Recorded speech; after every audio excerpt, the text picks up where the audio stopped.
Chapter 1. Baojia's voice is soft, but her eyebrows are raised. Baojia is comforting Lin Luoran and telling her not to care about the heartless man. In fact, Baojia wants to chop the bastard into minced meat and feed him to the dogs. Baojia looks at her friend who is sitting on the sofa and staring at the TV in a daze. Lin Luoran is 27 years old. Her cheeks are no longer as smooth as they used to be. Her black hair still hangs down to her waist, but without special care, the ends of her hair are yellow and split in half. Coupled with her empty and vacant eyes, and the clothes she was wearing added up to less than 300 yuan, how was this the beautiful and delicate girl she was in high school? She was clearly a woman in her late 20s. Baojia suddenly feels something surging in her heart. She is so sad that she is about to cry. She grits her teeth so hard that they almost break. I'm going to find that bastard. While saying, she picks up her handbag on the sofa. Her high-heeled shoes with a 10-centimeter heel spin on the old tiles. She turns around and walks out of the door. A pair of hands stops her. Blue veins are bulging and skinny. Baojia glances at the hands and knows that they belong to them. Who else is in the house except the thin Lin Luoran? Baojia doesn't want to use force. Such a thin arm seems to be broken easily. She suddenly cries, "What's the use of torturing yourself like this? That bastard couple is still alive." Baojia's eyes are blurred by the gushing tears. They run down her cheeks and ruin her delicate makeup. However, she doesn't care about that now. She really loves Luoran. Lin Luoran seems to be scared by her friends crying. She shows some emotion on her face. Her eyes move slowly and she comes back to her human self. Baojia. She tries to speak, but her voice is dry and hoarse because she hasn't spoken for a long time. Baojia still has tears on her face. She can't hide her surprise. Lin Luoran hasn't said a word for 3 days. Now Lin Luoran speaks. Baojia feels that her hands are trembling. She wants to touch Lin Luoran's face, but she is afraid to disturb Lin Luoran. She is afraid that this is just her dream. Lin Luoran rolls her dark pupils. Her eyes are dry because she hasn't slept for 3 days. He didn't sleep or rest for 3 days, nor did he eat or drink. He always knew that he could endure, but he didn't expect that he could endure to this extent. Perhaps this was the cheap life of the poor. Lin Luoran finds that she is in the mood to laugh at herself again. She looks up and sees the worry in Baojia's eyes. Baojia looks at her nervously. Lin Luoran tries her best to force a smile, but her smile is full of bitterness. "Baojia, I'm hungry." Lin Luoran grabs Baojia with her slender arms. She doesn't know where the strength comes from. Baojia takes a deep breath and forces herself to calm down. Maybe this is just Luoran's trick. What if Luoran can't think straight after leaving her? "I'll order takeout for you. It's your favorite Yonghe soybean milk." Baojia thinks fast and comes up with a compromise. She takes out her dark blue phone from her bag and calls Yonghe soybean milk. She orders a cup of soybean milk, vegetable porridge and Lin's favorite kelp. Lin Luoran doesn't object. Except that she still grabs her friend's hand tightly. She is very quiet. However, the unconcealable atmosphere of dusk on her face in the past 3 days is gone. 20 minutes later, the doorbell rings and the takeout is delivered. Lin Luoran eats the steaming soybean milk slowly and carefully so as not to waste any food. When she finishes it, Lin Luoran's tight stomach relaxes and her cold hands and feet regain strength. She looks up at Baojia. "Don't worry. I have to support my parents. I won't think straight." Hearing her words, Baojia finally feels relieved. The two seem to get along with each other in college. At night, Baojia sleeps in Lin Luoran's rented room. Hearing the slight breathing, Lin Luoran is sure that Baojia is asleep. Lin Luoran, who should have fallen asleep, opens her eyes. The quiet moonlight shines through the anti-theft window. This is an old building of only dozens of square meters. It is at least 30 years old and belongs to the high-risk old buildings within the second ring road of the city. The demolition has been delayed for a long time. Even the old residents are not willing to live here. Basically, they are rented to migrant workers. Lin Luoran is one of the migrant girls. Because the rent is cheap, she has lived here for 3 or 4 years. For that man, she lives in such a building with equanimity. Both of them are from the countryside. In the 3rd year of college, something happened to Li Anping's family. His mother knelt in front of Lin Luoran and begged her to help her son. Li Anping looks at her with red eyes. Her parents also say that they are engaged and it doesn't matter who can graduate. Lin Luoran's honest parents give the opportunity to Li Anping to study. Lin Luoran drops out of college in the 3rd year and finds several jobs. Not only does she have to send money to her family, but she also supports Li Anping until he graduates. Even Li Anping can enter this company because of the help of Lin Luoran's good friend, Bao Jia. Thinking about it now, she is indeed a fool, isn't she? Luoran looks at the photo in front of the bedside table. Li Anping is wearing a well-fitting sports coat. He is sunny and energetic. You can't tell that he is a rustic village boy at all. Is this the phoenix man often mentioned on the internet? A phoenix flying out of the mountain must be matched with a rich girl. Lin Luoran is just a stepping stone for Li Anping to get rich.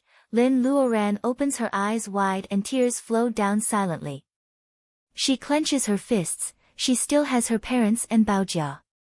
She is not without anything. Fortune House is the largest jewelry chain brand in our city. Bao Jia is the jewelry designer. Li Anping graduated from his master's, so Bao Jia introduced him to Fortune House as an administrative assistant. Li Anping has been working there for half a year.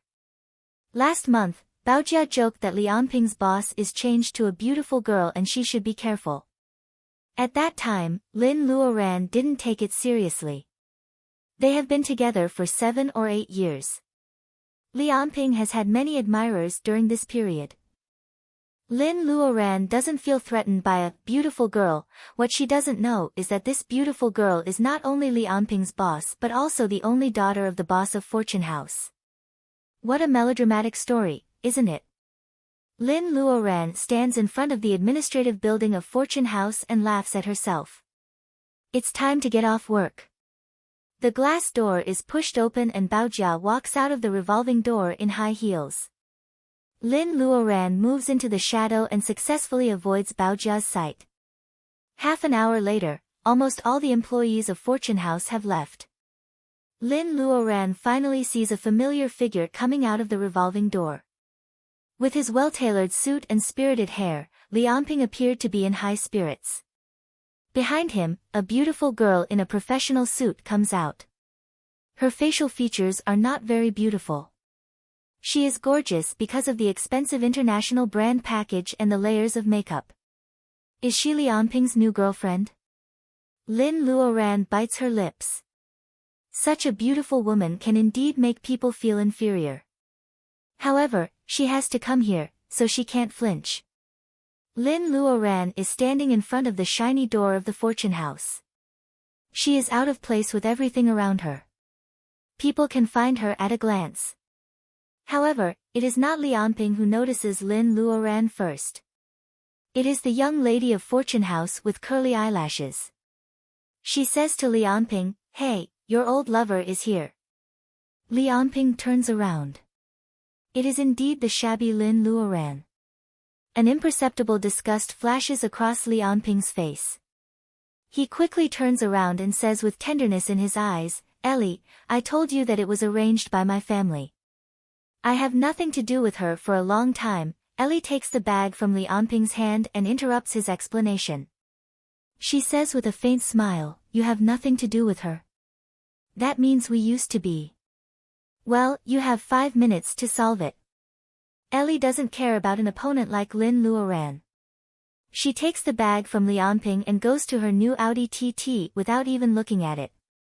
It is not a very expensive car, but Ellie likes it. Just like men, they don't have to be from a noble family. As long as they have her name, they will be expensive. Li Anping walks to Lin Luoran with a gloomy face and looks disgusted. I thought I have made it clear. Luoran, we are not suitable for each other. We have different personalities. Li Anping is impatient. He hopes to solve the problem in 5 minutes. Lin Luoran suddenly looks up and says, Li Anping, you think too much. Lin Luoran is not blind. She can see the disgust in Li Anping's eyes. She doesn't want to believe it, but she also knows that Li Anping has chosen another woman. No matter how sad she is, she can't show it in front of this bastard. Since we have broken up, give me back my things. Lin Luoran tries to be calm and says while pointing at a bracelet on Li Anping's hand. It was an heirloom of the Lin family that had been passed down for many generations. It was a stylish silver bracelet that was suitable for both men and women. There were silver wires wrapped around it, and a 2-centimeter diameter bead was hollowed out and placed in the silver ball, spinning around. Lin Luoran's mother put the bracelet on Li Anping's hand when they got engaged. Hearing that Lin Luoran comes to ask for the bracelet instead of crying and begging to make up with him, Li Anping's face turns blue with anger. He says, Lin Luoran, aren't you being too stingy? It is just a broken bracelet. How dare you ask for it? The threatening man in front of her is the one she used to love. Lin Luoran feels strange and distressed. However, it is indeed an heirloom of the Lin family, so she naturally wants it back. She sneers, it is just a broken bracelet. Li Anping, when did you become so duplicitous? Li Anping's face changes several times. Of course, he can't tell Lin Luoran that Ellie's birthday is coming soon. He thinks that the bracelet given by Lin Luoran's family is also an antique and only this bracelet is valuable. Li Anping takes it to an antique shop and the shopkeeper gives him 30,000 yuan, saying that he likes the style. Li Anping has the cunning of ordinary people. Seeing that the shopkeeper gives him 30,000 yuan, Li Anping naturally wants to wait for the price. That's why he doesn't sell it. Now Lin Luoran has the nerve to ask for the bracelet. If he gives it to her, where can he find a birthday gift for Ellie? Li Anping is still thinking when a harsh car horn pulls him back to reality. The window of Ellie's bright red Audi TT is rolled down. Half of her face is covered by sunglasses. She smiles and says, What? Haven't you finished catching up with your old lover? Li Anping hurriedly says, I told you that it doesn't matter. I'm leaving. Ignoring Lin Luoran who is still standing there, he gets into the car. Ellie rolls up the window and is about to step on the gas. Suddenly, she feels that a shadow is cast on her. Lin Luoran grabs her rearview mirror and says word by word, I only want the bracelet. Ellie looks at Li Anping. She knows that Li Anping always wears an antique silver bracelet, but she doesn't expect that it is Lin Luoran's. Chapter 2. Ellie doesn't care whether Li Anping's excuse is far-fetched or not. She takes the bracelet and takes a look at it. To her surprise, the bracelet is more and more beautiful. Ellie doesn't expect that there is such a good thing in a country girl's home. Ellie turns her eyes and raises the bracelet. I didn't expect it to be so beautiful. She pauses on purpose to look at Li Anping and Lin Luoran. Both of their expressions change. Li Anping is guilty, and Lin Luoran is afraid that she won't return the bracelet. Ellie notices their expressions and curls her lips. No matter how beautiful it is still cheap. Lin Luoran's face turns paler instantly. Ellie opens her red lips. She doesn't feel that she is vicious at all. She only feels that the expression of the country girl is very interesting.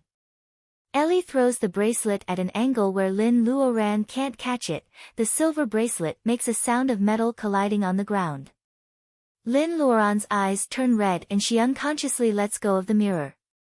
Ellie rolls up the window, and the Audi TT drifts away with a beautiful drift. Lin Luoran's nails dig into her flesh and blood oozes out. She bends down to pick up the bracelet. She doesn't want to stay here any longer. The air is dirty where the adulterous couple stayed. By the time she took the bus back to the place where she lived, the sky had already darkened. Lin Luoran is so tired that she doesn't even bother to turn on the light. She has taken back the heirloom of the Lin family and has nothing to do with the heartless man anymore.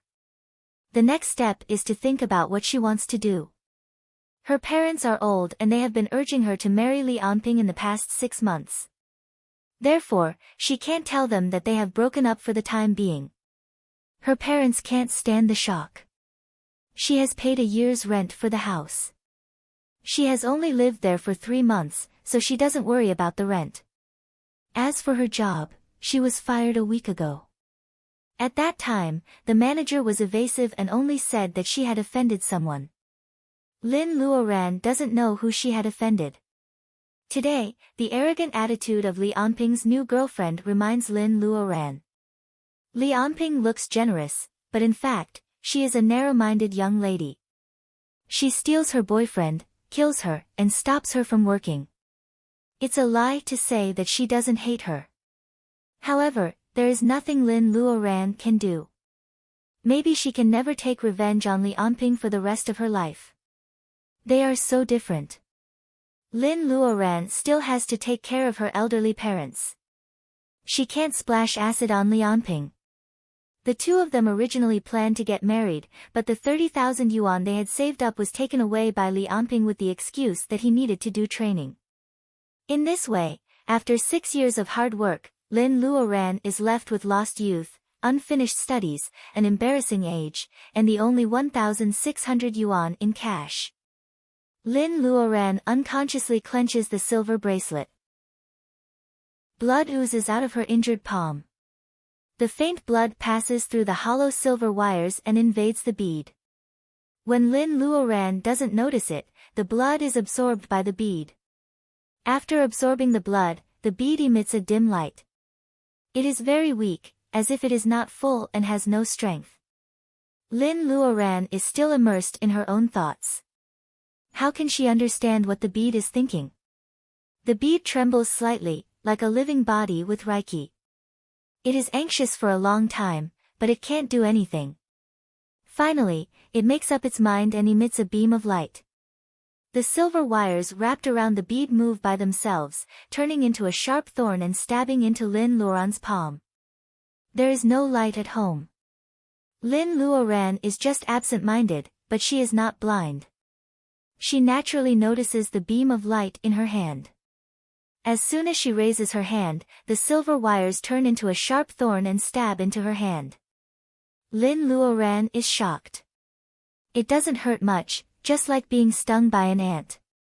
However, Lin Luoran is still scared to death. This kind of thing is beyond the scope of scientific explanation. Any normal person would be scared and shocked, not to mention that the silver wires are now like a transparent crystal tube. Lin Luoran can see her bright red blood dripping on the bead through the thin tube and being absorbed by the bead. Lin Luoran tries to shake her hand, but the whole bracelet seems to be rooted in her palm. She can't get rid of it. In the blink of an eye, she seems to have lost a lot of blood. She feels a little dizzy, which is the reaction of excessive blood loss. The bead is getting brighter and brighter as it absorbs more and more blood. In just a few minutes, the dim light has become so dazzling that people can hardly look at it directly. Lin Luoran feels that her vision is blurred. She knows that if the bead continues to absorb her blood, she will die of excessive blood loss. She knows that she has got an unusual family heirloom, but she is afraid that she won't be alive to enjoy it. The bead seems to sense her fear. With a slight hum, it takes back the thin tube and stops absorbing her blood.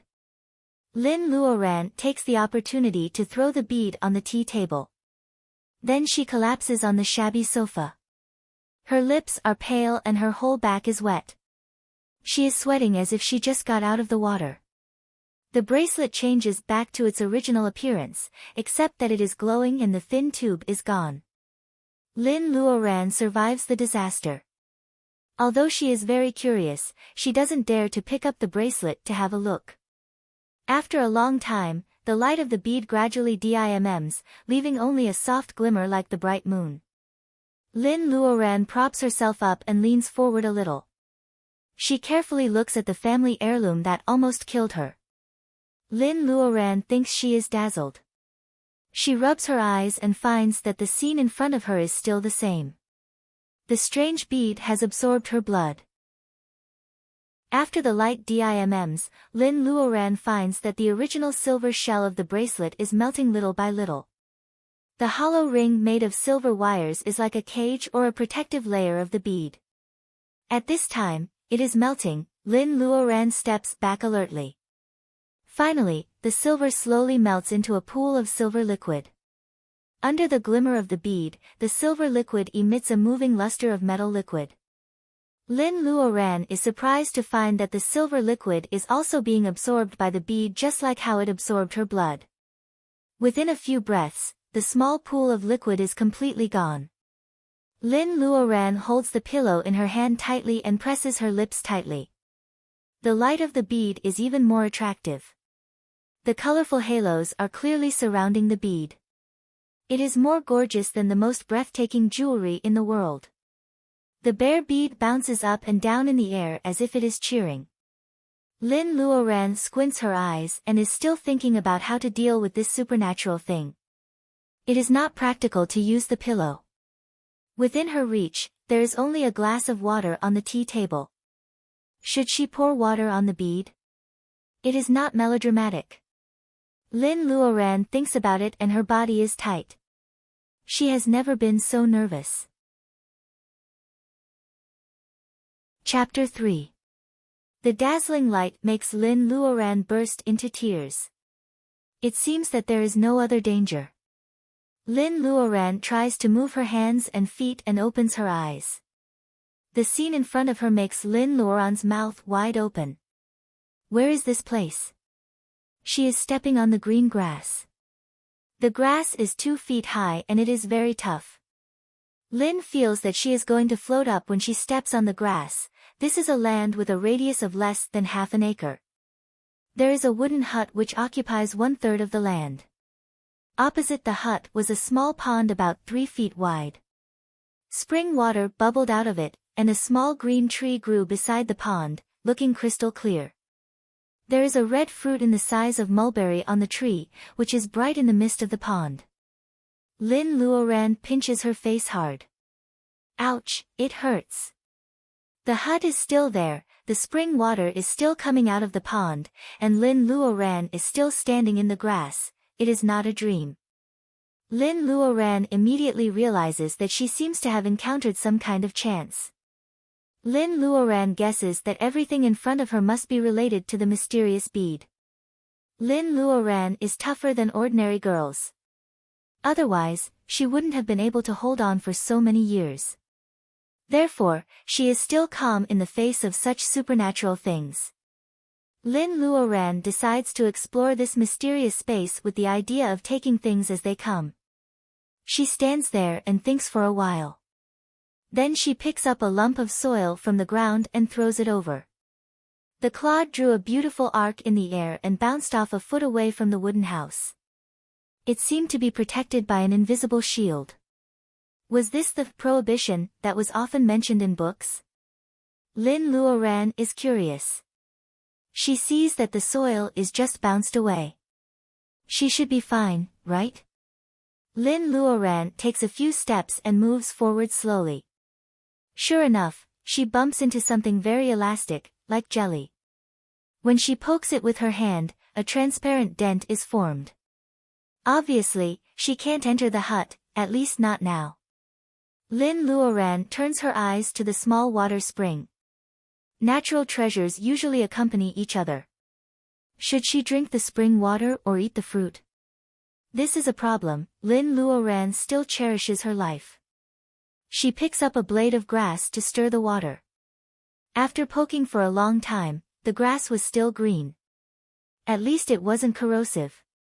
She plucked up her courage and put the grass that had been soaked in the spring water into her mouth. Oh, the grass had a muddy taste. However, the sweetness he tasted on the tip of his tongue, could it be that drop of water? This was too miraculous. How could she encounter such a thing? If it was really poison, then she was destined to never be the main character. Lin Luoran hesitates for a long time. She feels that this place is mysterious and peaceful. It is probably not something harmful. Lin Luoran bends over and drinks some water. Ever since she saw Lianping come back and lost so much blood, she had long been unbearably thirsty. At this time, when the spring water entered her throat, the taste buds first came into contact with that sweet and cold feeling. As it flowed down her throat, it was as refreshing as drinking ice water on a hot summer day. That burning impatience completely disappeared. Lin Luoran unconsciously drinks more before she stops.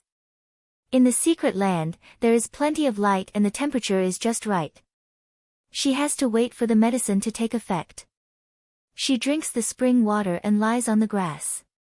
It's so comfortable that she almost doesn't want to get up. After a long time, she almost falls asleep waiting. However, the phenomenon of taking magic minerals and earthly treasures as described in the novel does not appear.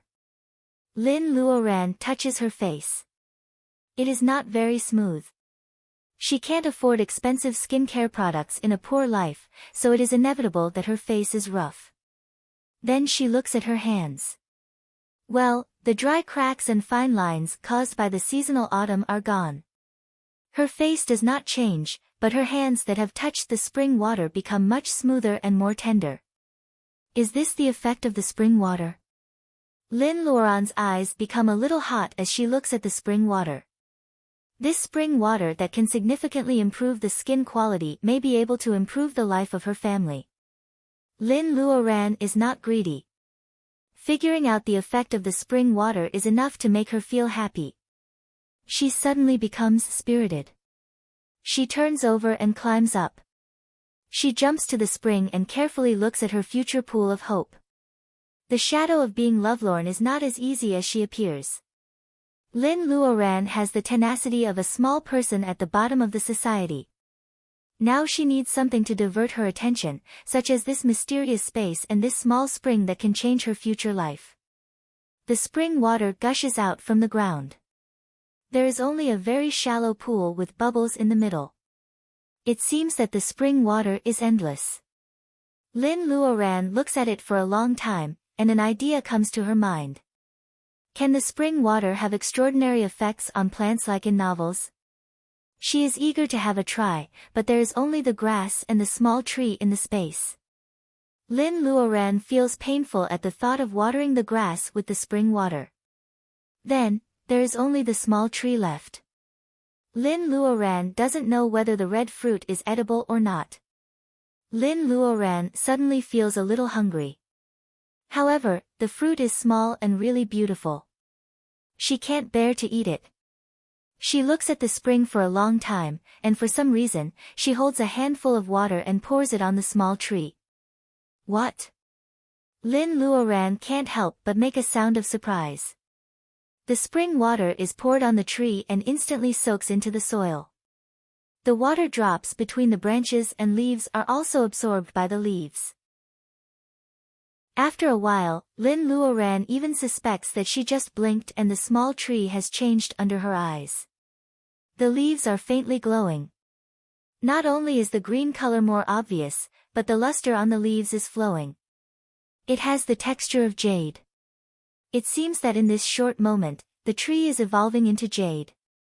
The leaves spun and flowed with brilliant colors. A mist-like substance rose from the leaves. The mist swirled around and was absorbed by the red mulberry-like fruit like it was smoking opium. Lin Luoran doesn't dare to blink. All these are complicated, but in fact, they are done in a very short time. The green color of the leaves fades, and the fruit becomes redder. The leaves no longer have the texture of jade, but the fruit has the tendency to evolve into rubies. Crack, a very slight sound comes from the fruit automatically leaving the branch. Lin Luoran quickly catches the red fruit. She looks at the small tree, which has become ordinary and no longer has the previous crystal appearance. This red fruit is obviously grown by absorbing all the essence of the small tree. Lin Luoran has to treasure it. She feels warm in her palm. This thing doesn't look like a fruit at all. Lin Luoran looks at the hot potato in her palm. She really doesn't dare to eat it or throw it away. However, she has been here for so long. How can she go back? As soon as this idea flashes in Lin Luoran's mind, the scene in front of her changes greatly. In the blink of an eye, she is back in her room, still lying on the sofa. Could it be that all of this was just an illusion? This idea flashed through her mind, and she looked at her hand nervously. The mysterious bead was tied to her hand again. It was a very thin silver wire, but it was very soft and strong. It seemed to extend from the inside of the bead, and she couldn't see any joint. In her right hand, there is something warm. She opens it and sees that it is the ruby-like fruit. Chapter 4. Although she was calm when she found the mysterious space, she can't control herself now. The generation who grew up under the red flag and received atheism education should be able to understand Lin's feeling at this time. Lin stands up and stamps her feet. If all of this was real, looking at the spring water, could it be that he really had to become a vegetable farmer and sell it like in the novels? Thinking of the only 1,600 yuan in her wallet, Lin has to make a plan quickly. Lin Luoran is a decisive girl. If it weren't for the dark, she would go out to buy seeds immediately. She should go to bed early today and get up early tomorrow morning. Anyway, the space is not a bad thing. If there is a chance to get out of poverty and become rich, she must try it. Lin Luoran thinks of the fruit she brought out again. Should she eat it or not? It's really a dilemma. Wait. She rubs her eyes to make sure she is not dazzled. How come the fruit is not as red as it was in the space? Is it going to spoil? Lin Luoran frowns. If this is really a treasure, she will cry to death if she wastes it. Although the tree in the space is still there, no one can guarantee when it will bear a second fruit. Like a prisoner being tortured, Lin throws the fruit into her mouth resolutely. She only smashes it twice, and the fruit is already in her stomach before she can taste it. God, when did she become so greedy? She doesn't even wash it. However, she has been lying on the sofa for half an hour and there is no reaction from her body. What a bullshit. Lin Luoran finally gets angry. The expectation is not proportional to the gain. Anyone will be disappointed. She suddenly stands up. The bead on her wrist is shining, and she can't pull it off. She can still enter the space with her mind. The grass is still so green, and the spring is still so clear. However, Lin has no confidence to get out of poverty and become rich with the space. It is of little value. Lin angrily defines the space of the bead. Then she feels like a little girl who hasn't grown up, and she wants to laugh. It is an unexpected fortune. It will be better if she has it, but there is nothing to be angry about. At least she can use it as a mobile warehouse. Thinking of this, Lin Luoran feels much better. She looks at the old clock on the wall. It's already 10 o'clock. She should go to bed early so that she can have the energy to find a new job tomorrow. Lin Luoran doesn't have the habit of putting on makeup, so she washes quickly. Lying on the bed, Lin Luoran subconsciously forces herself to fall asleep quickly. However, Lianping keeps appearing in her mind. She pretends to be calm when she goes to Fortune House to see Lianping. After all, it was a relationship of 7 to 8 years. Not to mention a human, even a dog would be reluctant to part with him. Her heart was filled with sadness and hatred. Her head was swollen and painful. She tossed and turned on the bed and only fell asleep after a long time. The clock on the wall points to 11:55. The bead on Lin's wrist is illuminated by the moonlight in the bedroom, giving off a dim light. The bead guides the light around Lin Luoran. She feels so comfortable that she relaxes her frowning eyebrows in her dream. The light is absorbed by Lin Luoran little by little. Tick-tock, tick-tock. The hands of the minute, second, and hour completely overlap. It is exactly 12 o'clock now. According to the ancient saying, it is the middle of the Z period, the time of the day when yin is the strongest. Extreme yin breeds a trace of early yang. Not 1 minute more, not 1 minute less, the warm fruit that Lin Luoran ate earlier finally burst out the infinite power of the medicine in such a favorable time and place. The heat rising from her abdomen almost breaks through Lin Luoran's meridians which have not been cultivated before. It hurts so much. Lin Luoran feels like she is being roasted in a stove. What is wrong with her? The tearing pain hits Lin Luoran's body. She is in so much pain, but she can't wake up in reality. If she can't wake up, then she will sleep forever. Lin Luoran vaguely thinks of this. Finally, she can't bear the pain and loses consciousness. The magnificent efficacy of the medicine is combing Lin Luoran's exhausted body over and over again. It breaks through meridians one after another. The spring water she drank earlier and the reiki from the bead keep repairing her body. The owner of the body has fainted, but she has not been killed by the pain. Lin Luoran, who is in a coma, doesn't know that the flame fruit she ate is a famous spirit fruit in the world of cultivation. It is several levels higher than the medicine mentioned in the legend of vermilion fruit. Even in the world of cultivation, people will fight for such a spirit fruit. However, it was eaten by Lin Luoran, who has no foundation at all. Most of the efficacy of the fruit is wasted. It only helps her to cleanse her marrow and meridians and stores the rest of the efficacy in her meridians and body. The reason why the flame fruit is so powerful is that it can improve the meridians. In novels, it is often said that cleansing marrow and meridians is just one thing. It is easy to change the meridians. There are many medicines in the world that can improve the meridians. However, cleansing marrow is the improvement of a person's basic physique, which is very rare. After 3 or 4 hours, the efficacy doesn't stop flowing through her meridians. Lin Luoran is wrapped in a layer of black sweat, which gradually forms a black human-shaped cocoon on her body. The bead seems to have exerted a lot of strength. After feeling that Lin Luoran is no longer hot, it lies quietly on her wrist. Through the black cocoon, Lin Luoran can feel the faint light of the bead. Beep, beep, the alarm clock beside the bed is ringing. Lin Luoran rubs her eyes. Her eyelids are very dry and there are flakes of skin. Lin Luoran rubs them again and feels something is wrong. Why are there flakes of skin on her hands? Lin Luoran suddenly wakes up. She opens her eyes and finds that something is wrong with her body. She is wrapped in a layer of black shell and smells terrible. The whole bed sheet and quilt are dirty. Lin Luoran vaguely remembers the burning and sharp pain in her body last night. God, is it not a dream? Space, fruit, sharp pain. Lin Luoran is not a fool. She quickly gets up and rushes to the bathroom. The mirror with a chipped edge is attached to the wall of the sink. At first glance, Lin Luoran's face is black, only her eyes can be seen. When she blinks, she feels that the misty mirror is much brighter. Her hands are trembling. She reaches out to her face, which is a kind of suppressed joy.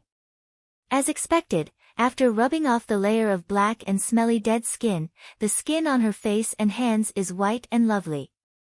Lin Luoran cheers and turns on the shower. After washing off the stench and grease, she is almost stunned by her own appearance when she stands in front of the mirror.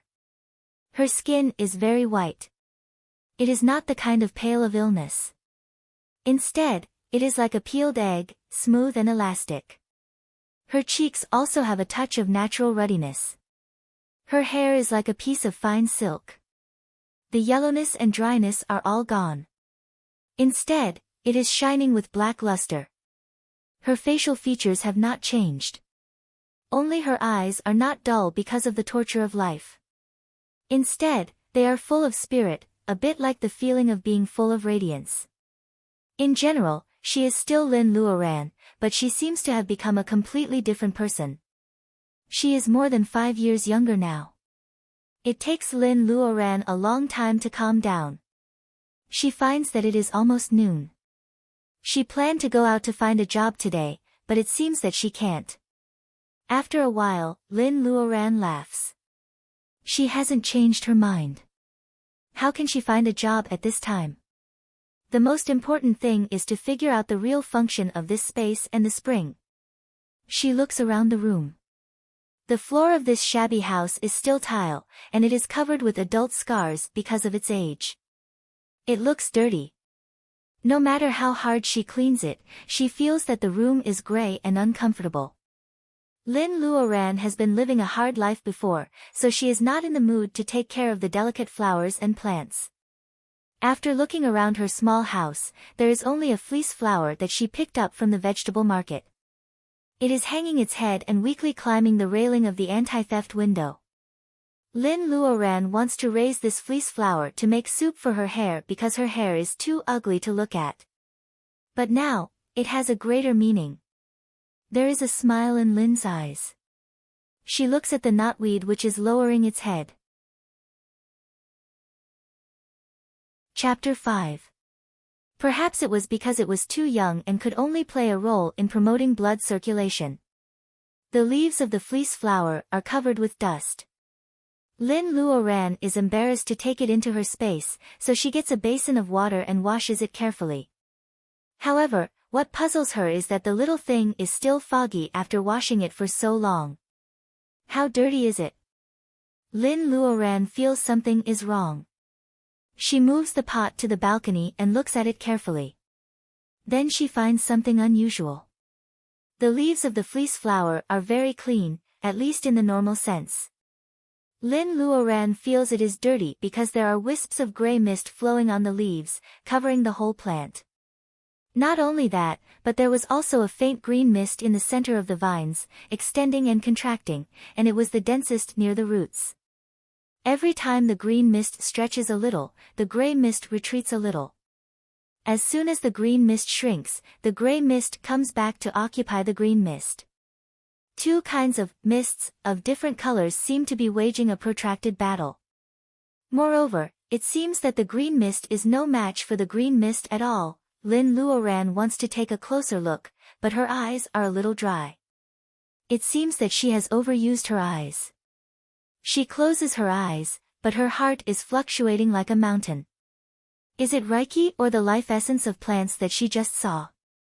Lin Luoran takes a deep breath and opens her eyes. It seems that the fruit has not only changed her appearance, but also brought more wonderful and magical things to her body. When she looks at the fleece flower again, it is the poor worm with its head drooping. The gray mist and the green mist are all gone.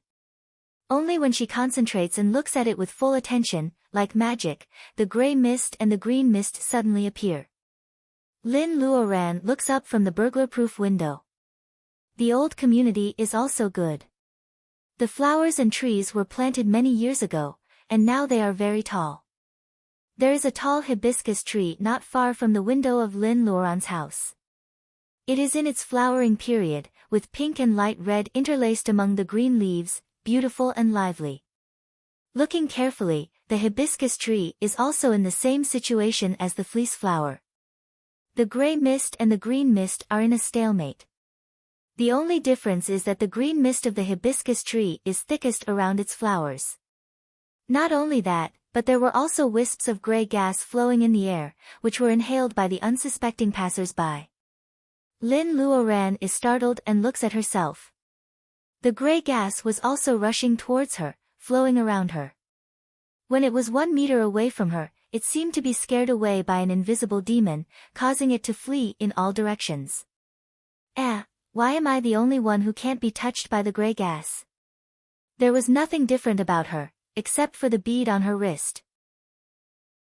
The mysterious bead is tied to Lin Luoran's wrist quietly, emitting a dim light that ordinary people can't see. Taking a closer look, one will find that the light is so weak that it can't be seen when it is 1 meter away from Lin Luoran. In this case, Lin Luoran has discovered the effect of the bead again. If the green mist was the essence of plants, the spiritual chi of plants, then the gray mist would be the turbid chi of this world, wouldn't it? Humans lived in such turbid air every day. It was no wonder that with the development of science and technology, there were many strange diseases that did not exist before. In ancient times, when the vegetation was high, there would be green mist everywhere, and the gray mist would not prevail. From this point of view, it was indeed an era that people yearned for. Lin Luoran is lost in reverie.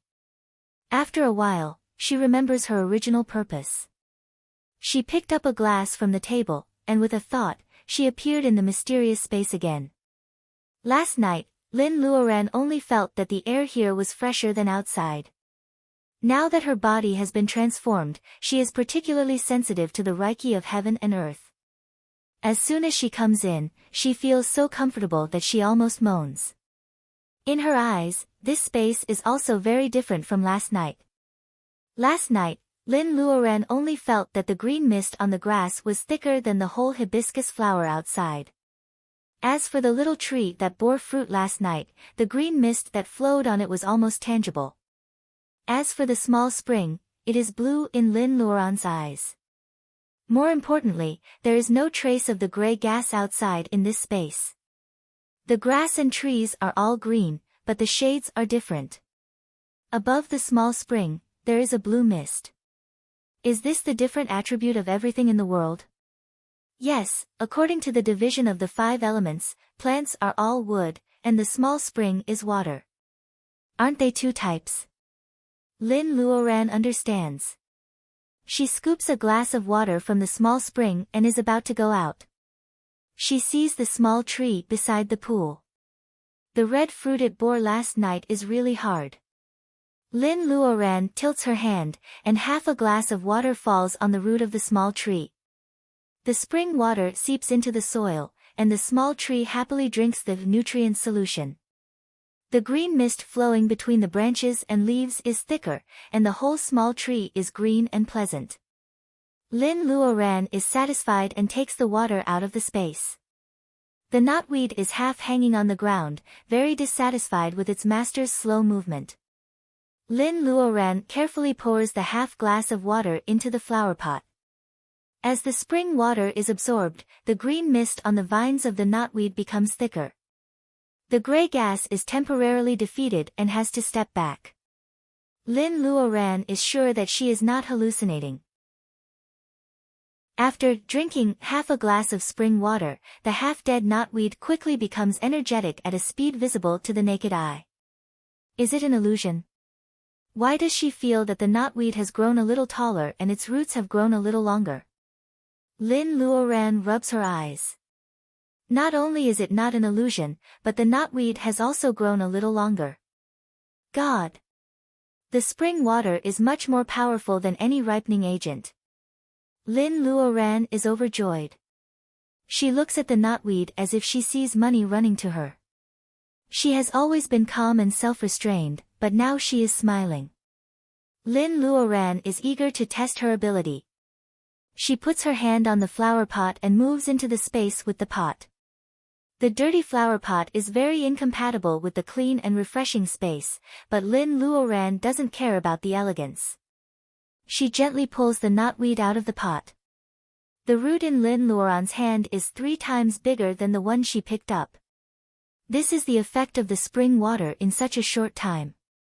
Lin Luoran is ready to transplant the knotweed into the space.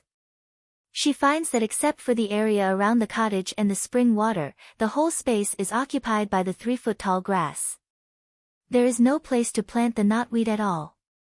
Looking at the space, Lin Luoran finds that her work is not easy. Tidying up is also a problem. The small shovel in Lin Luoran's hand is not a professional hoe.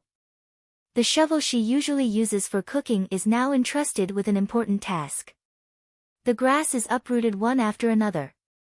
Near the spring, Lin Luoran has opened up a 1 square meter medicine field. The field is surrounded by the pebbles Lin Luoran picked up from downstairs to form an isolation belt. Lin Luoran plants the knotweed in the center with a thin bamboo pole so that the knotweed can grow up along the bamboo pole. The gray gas that had been surrounding the leaf had naturally been expelled by the space. The roots and vines of the knotweed are now covered with a faint green mist. As for the size of the medicine field, it is not because Lin Luoran doesn't concentrate on her work, but because the grass is too difficult to deal with. It was clearly a very soft and fertile land, but the roots of the grass were unbelievably developed. They tightly gripped onto the soil and refused to let go. Lin Luoran spends a lot of effort to open up the medicine field and plant the knotweed, which she has pinned her hope on. Looking at the result of her labor, Lin Luoran smiles with satisfaction. Thinking of her uncleaned bed sheets, she stops giggling and goes out of the space. She looks at the clock on the wall. It is 2:00 in the afternoon. If she goes there now, she should still be able to make it. Lin Luoran is thinking. She quickly packs up the dirty bed sheets, quilts, and clothes. She is going to throw them away when she goes out. Chapter 6. Compared with the busy city, the air on the crowded bus is naturally dirtier. Lin Luoran resolutely gets on the bus because she has the bead. She doesn't feel the air is dirty, but the atmosphere is a bit strange. Why are there so many blinking eyes around? Lin Luoran is so focused on her plan to make a fortune that she completely forgets her changed appearance. Although her clothes are still cheap and inconspicuous, they can't hide her delicate face and bright eyes. She is so beautiful but shabby. If she were on other people's body, especially in a place like the bus, there must be countless wretched hands trying to take advantage of her. However, she had the precious pearl with her, and her body had been cleansed of marrow and cleansed of meridians. She was no longer an ordinary glamorous woman of the mortal world. Her expression was gentle, but her temperament was awe-inspiring and noble. No one dared to look at her directly and profane her. That was why there were so many evasive gazes. Our city is the capital city of S province. It is a famous leisure city as well as a city with a large population. No matter how wide the streets are, it can't hold so many people and cars. The bus drives for half an hour.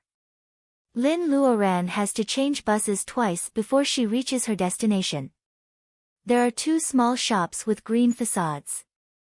They are the direct sales point of a large seed company in our city.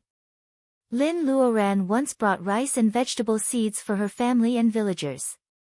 The price here is reasonable and the quality is good. Therefore, she comes here to buy seeds.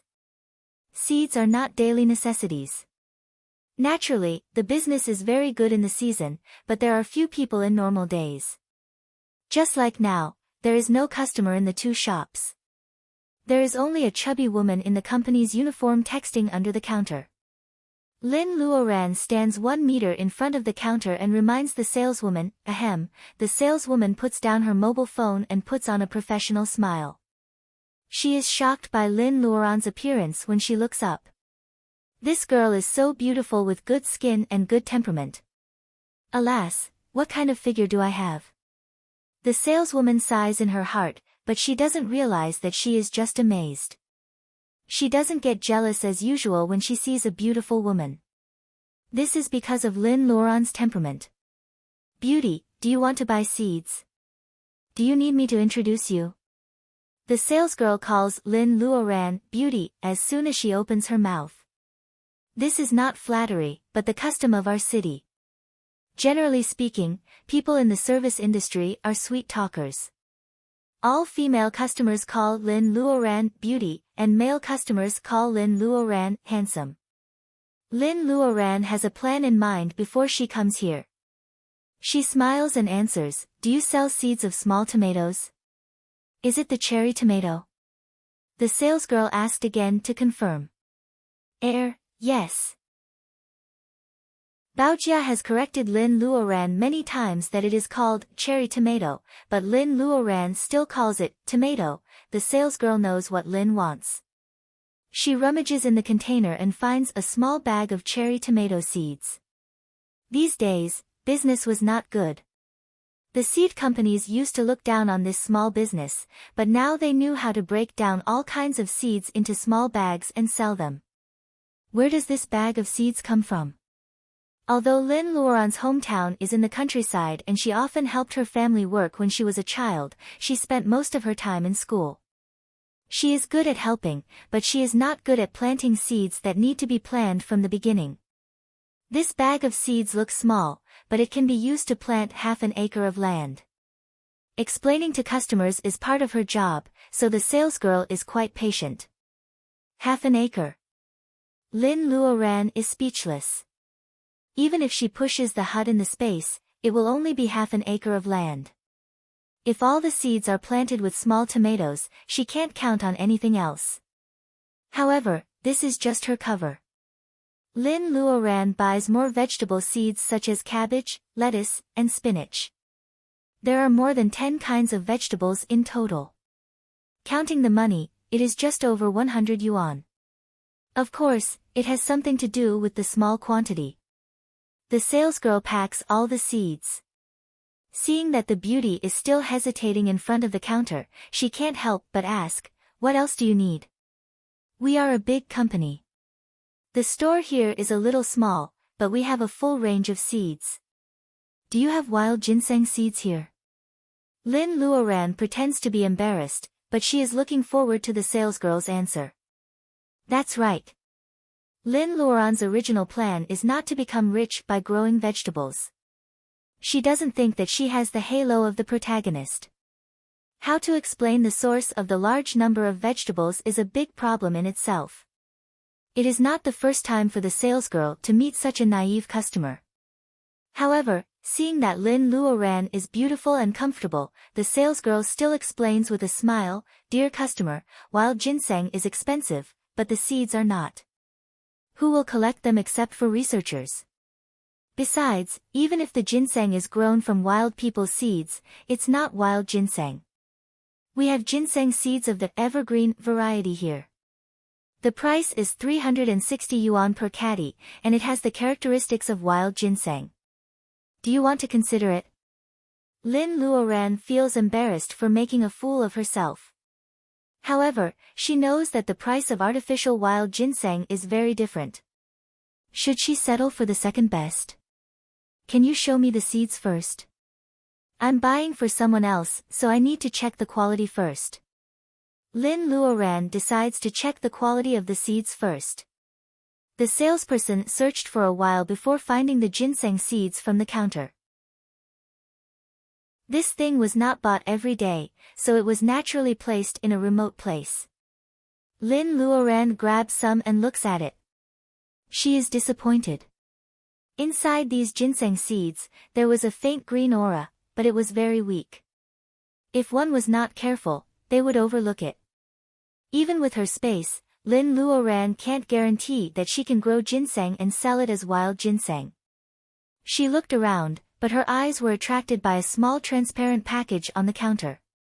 It is the kind of plastic bag that can be opened easily. There are a few seeds inside. Through the shell, the seeds are emitting dense green mist. They look almost the same as the ginseng seeds in her hand. Lin Luoran's heart is beating fast. It must be good stuff with such reiki. Are those ginseng seeds too? Lin Luoran points at the transparent bag on the counter and asks casually. With Lin Luoran's current eyesight, she can count that there are only 7 seeds in the bag. The fat salesperson turns around and says disapprovingly, "That is also a kind of ginseng seeds. I guess some customer asked for a sample but didn't take it away. If you need it, you can take it back and show it to your friend." The salesperson in the seed company deals with seeds every day, so he can basically recognize what kind of seeds are. The salesperson can tell at a glance that they are also ginseng seeds, and they are almost the same as the ginseng seeds. Lin Luoran's little plan is successful. Suppressing her joy, she picks up the bag of vegetable seeds and the small bag of ginseng seeds and leaves the counter. On her way out, she passes by a tall man. Lin Luoran doesn't care, but the tall man can't help but look at her. It is true that there are many beautiful women in our city.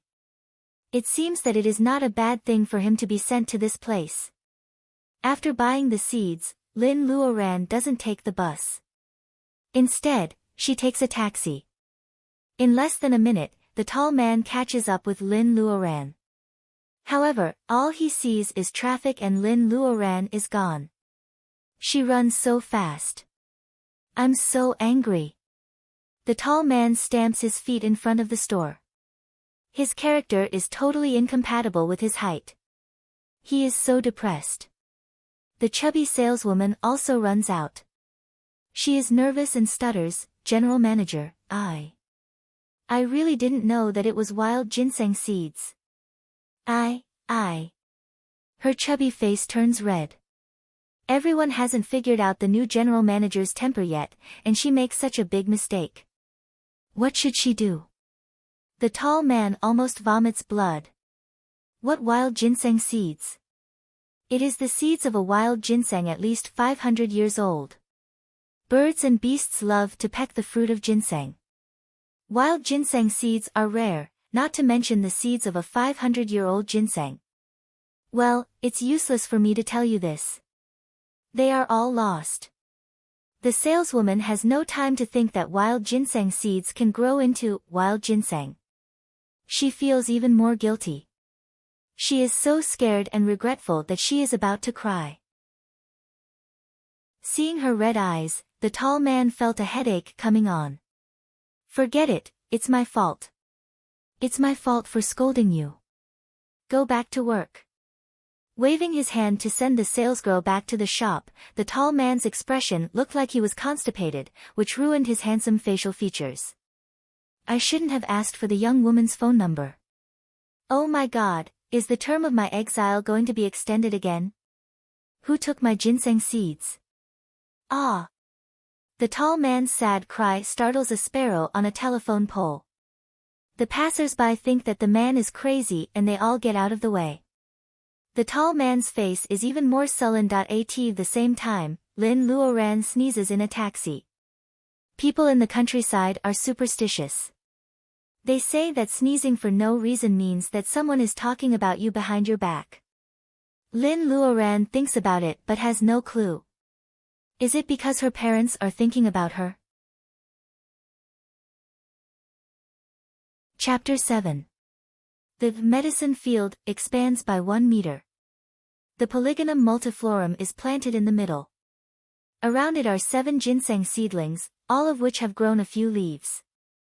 At the boundary between the herbal field and the grassland, the 2 small tomato plants were growing well. Not only were their branches flourishing, but they were also bearing fruits at an astonishing rate. The branches were covered with fruits that were twice the size of the cherry tomatoes sold outside, and they were emitting an alluring fragrance. Next to the tomatoes are 2 cabbages, tightly wrapped. The stems are as clear as white jade and the veins of the leaves are clear. They look good. Spinach also occupied a corner. The chili was planted to the left of the tomato. The bright red chili was competing with the tomato. A cucumber vine climbed up the bamboo pole. The tender yellow flower looked much more beautiful than the Chinese knotweed in the middle of the field, which only had vines but no flowers. Lin Luoran has tried to plant all the seeds she bought from the seed company. She even planted a bunch of green onions, which are mixed with the grass on the edge of the medicine field. It is hard to recognize them. Now it seems that it is more like a vegetable field than a medicine field. However, it is not Lin Luoran's fault. After eating the vegetables in the space, Lin Luoran can't bear to eat the grayish vegetables she bought from the market. The space is magical, and so is the spring. According to the time when she harvests vegetables, 1 day in the space is equivalent to 1 year in the outside world. Basically, no matter what vegetables are planted at night, they will be ripe the next morning. It makes sense. Any vegetable should be ripe after half a year. The most important thing is that the vegetables will always be ripe as long as Lin Luoran doesn't pick the fruits. The tomatoes will not fall, and the cabbages will not grow old. Everything is just right. It seems that the most beautiful moment of their lives is frozen by magic. Even if a ripe fruit was plucked, as long as it was kept in the space, it would remain in the state it was when it was just plucked, unbelievably fresh. The grass that Lin Luoran has cleaned up is slender, soft, and elastic. Since it is native to the space, Lin Luoran doesn't know what it can be used for, so she doesn't dare to throw it away. Instead, she weaves the grass into a large mat and spreads it on the ground. There are piles of tomatoes, cabbages, and other vegetables on the mat. Lin Luoran has been experimenting these days. She accidentally planted too many vegetables and couldn't finish them all. If he wanted the seeds of these vegetables, he would have to wait for them to ripen. By dripping some spring water on them, the vegetables would instantly exhaust their life essence and bear seeds that could be harvested. She sows the seeds she planted in the space several times. The vegetables in Lin's medicine field are no longer of the same quality as before. If this goes on forever, Lin Luoran suspects that she will grow spirit vegetables. The current vegetables were all clean and translucent. If they were to evolve into spirit vegetables, they would probably become half medicinal and half vegetable existences, right? It had the taste of vegetables and the effects of medicinal herbs. It was truly incredible. However, the biggest surprise for Lin Luoran is not these vegetables, but the ginseng she planted in the center of the medicine field. These seeds full of reiki are indeed extraordinary. Since the ginseng seedlings broke out of the soil, Lin Luoran is surprised to find that the green mist seems to be feeding the spring. Lin Luoran clearly sees that the mist of the ginseng seedlings floats to the spring. The blue mist is very happy. Even if Lin Luoran doesn't water the seedlings, the blue mist automatically floats to her. Wisps of blue and green mist mix together, making the two colors darker. These are spirit seeds, not artificially grown ginseng seeds. Lin Luoran sees that the fleece flower, which is also a medicinal herb, doesn't have this phenomenon. Lin Luoran immediately realizes that she has picked up a treasure. When it comes to this kind of medicinal herb, simply dripping some spring water can no longer make it bear fruit. She has to wait until it is old enough. For example, the ginseng in the medicine field should be equivalent to 5 years old wild ginseng after being planted for 5 days. Lin Luoran is very satisfied, but she can't continue to stay in the space now. Baojia should be here. Lin Luoran comes out of the space with a thought. Sure enough, as soon as she changes her clothes, she hears the horn downstairs. Lin Luoran knows that it is Baojia's car without looking. Lin Luoran is about to go downstairs. After thinking for a while, she finds 2 plastic bags and puts some small tomatoes and vegetables from the space. She is going to take them to Baojia. Baojia drives a dark red Toyota. She bought a 100 square meter house with a mortgage in our city, which is a success for a white-collar worker. Through the half-rolled window, Lin Luoran sees that Baojia is touching up her makeup in front of the mirror. Baojia. Lin Luoran is carrying 2 bags of vegetables. Her voice is light. She is no longer the lovelorn girl she was 2 weeks ago. Baojia squints at her and says, I told you to go out for a walk. I called you every day, but you didn't come out. Ah, Lin Luoran, did you go for plastic surgery? Baojia is still holding the eyeliner in her hand. There is a big black line on the corner of her eye. Obviously, she has failed. However, she just stares at Lin Luoran and doesn't even think of wiping it. God, did you go for plastic surgery when you were lovelorn? No wonder you didn't come out even when I called you. It turns out that you are hiding in your room to recover. Gee. Baojia doesn't look smart and capable at this moment. She is talking nonsense because she is too stimulated. Lin Luoran rolls her eyes at her. She opens the trunk and puts the vegetables and fruits in. After sitting in the passenger seat, she answers grumpily, do I look like a person who is rich enough to go for plastic surgery? Baojia chokes and looks at Lin Luoran suspiciously. She takes a closer look and finds that Lin Luoran's facial features have not changed. However, her skin is so smooth that it can be broken by the wind. Lin Luoran's delicate facial features are highlighted. She has changed all of a sudden. Is it photon rejuvenation? That's impossible.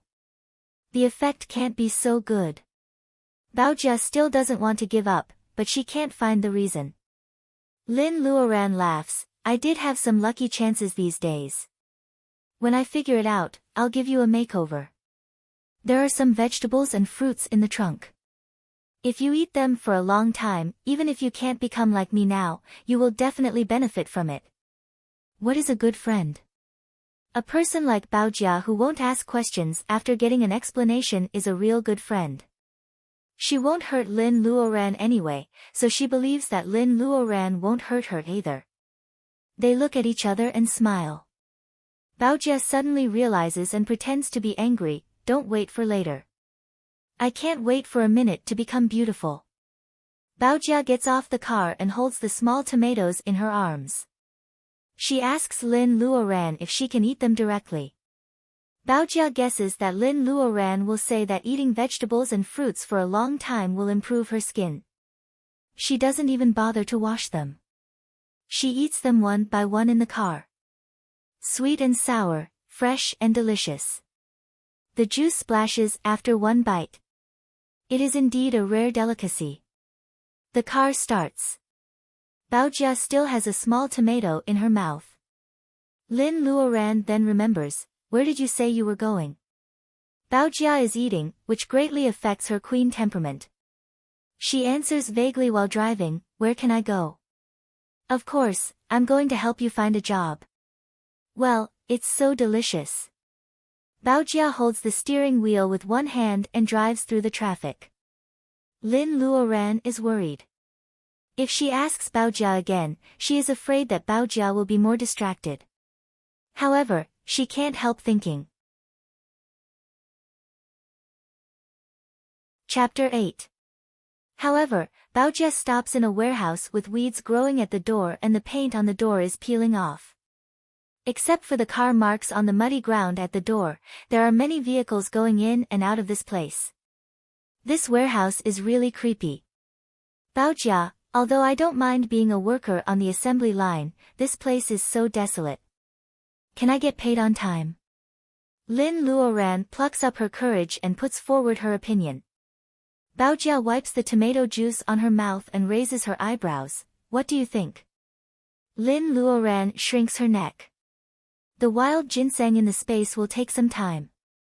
Since Baojia has found a job, she should just work first.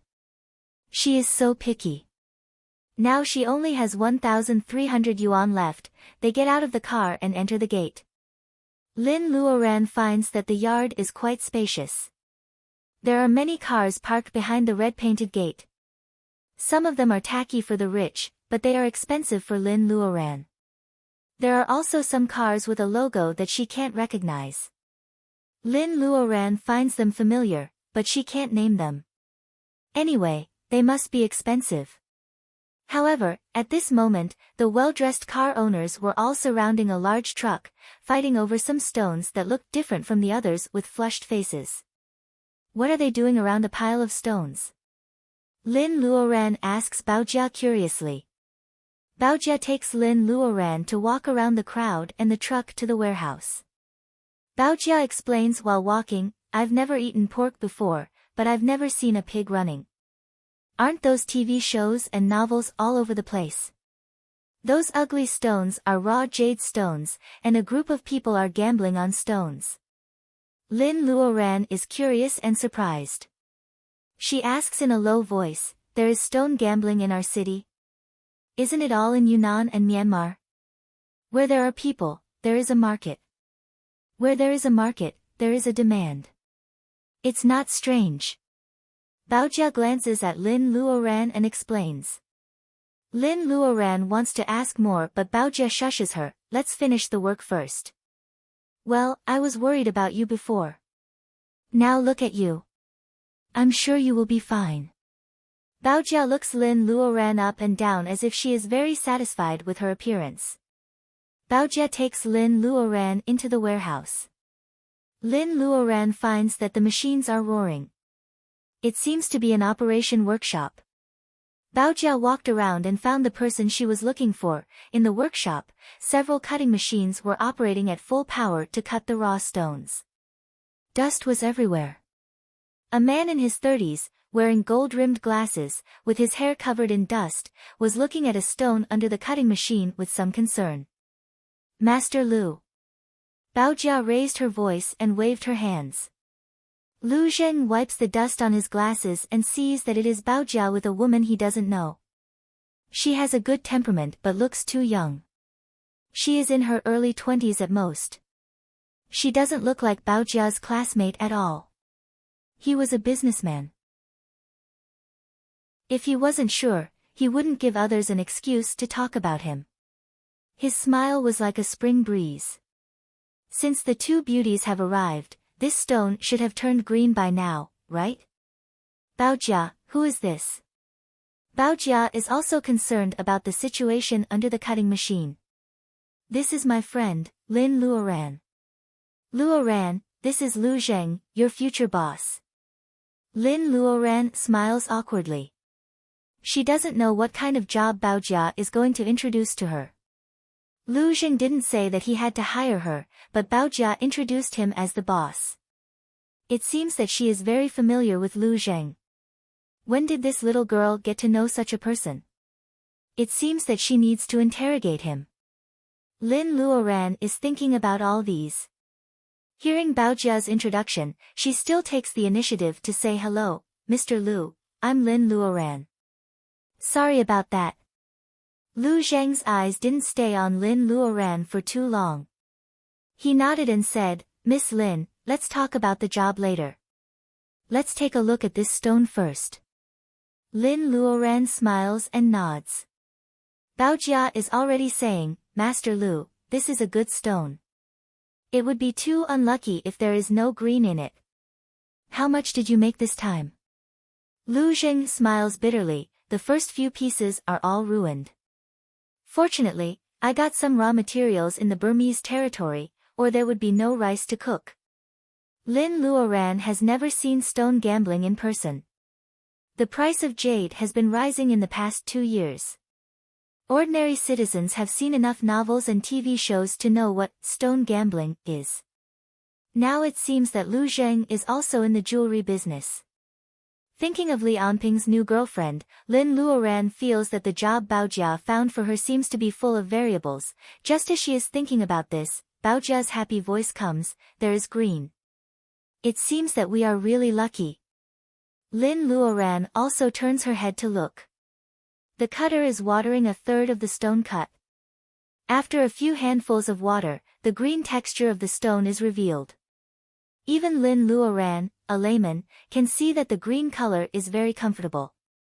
Lu Zheng also smiles and says, yes, the price of this stone is high. When the green is out, we can eat it deeper. We can earn back some of the money we spent on the first few pieces. The cut of the stone is as big as a big bowl. Lu Zheng says that the price of the stone is high. It is really easy to get rich in stone gambling. Lu Zheng asks the workers to move the stone to the truck. He is ready to go back to his place to continue cutting. When he is done, he hands Lin Luoran a business card. Miss Lin, would you like to work in my company? Treasure House is written on the business card. There is a phone number made up of a string of numbers. There is not even a title. Lin Luoran has some impression of this treasure house. It has several branches in our city. It seems to compete with Fortune House in terms of store size and products. Lin Luoran pays special attention to this information when Li Anping first entered Fortune House. Mr. Lu, Bao Jia didn't say what she wants to do.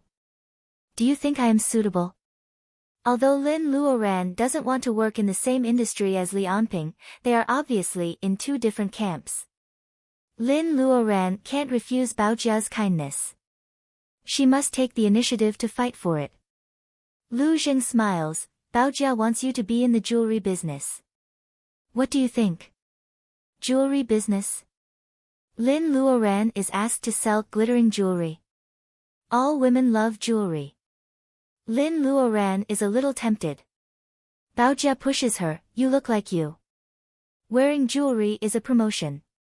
I am sure you can do it. Encouraged by Bao Jia, Lin Luoran notices that Lu Zheng is also waiting for her answer. She thinks for a while and says with certainty, I have no experience, but I will try my best. Don't worry, Mr. Lu. Lin Luoran can tell that Lu Jing cares about the person introduced by Baojia. He is also satisfied with Lin Luoran's appearance. Hearing that Lin Luoran agrees, everyone is happy. When Lu Jing is about to tell Lin Luoran something, a female voice comes from the door of the workshop. The voice is a little high and the target is Baojia. Chapter 9. She has been standing at the door for a while.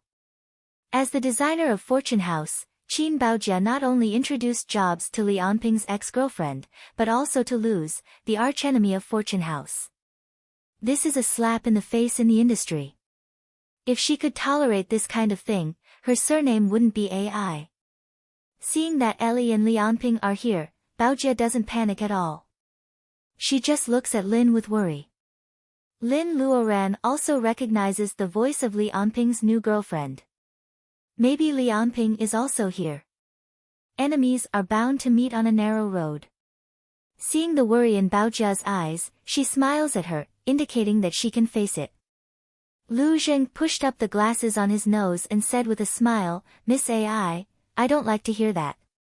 It's true that there are competitors in the same trade, but not enemies, right? Ellie walks quickly in her high heels and ignores Lu Jing. She looks at Baojia with disdain, Qin Baojia, shouldn't you give me an explanation? Li Anping also says, Baojia, thank you for introducing me to Fortune House. We don't have to do this for private affairs. Luoran's parents used to be very kind to me. For this reason, I can also introduce her to a job.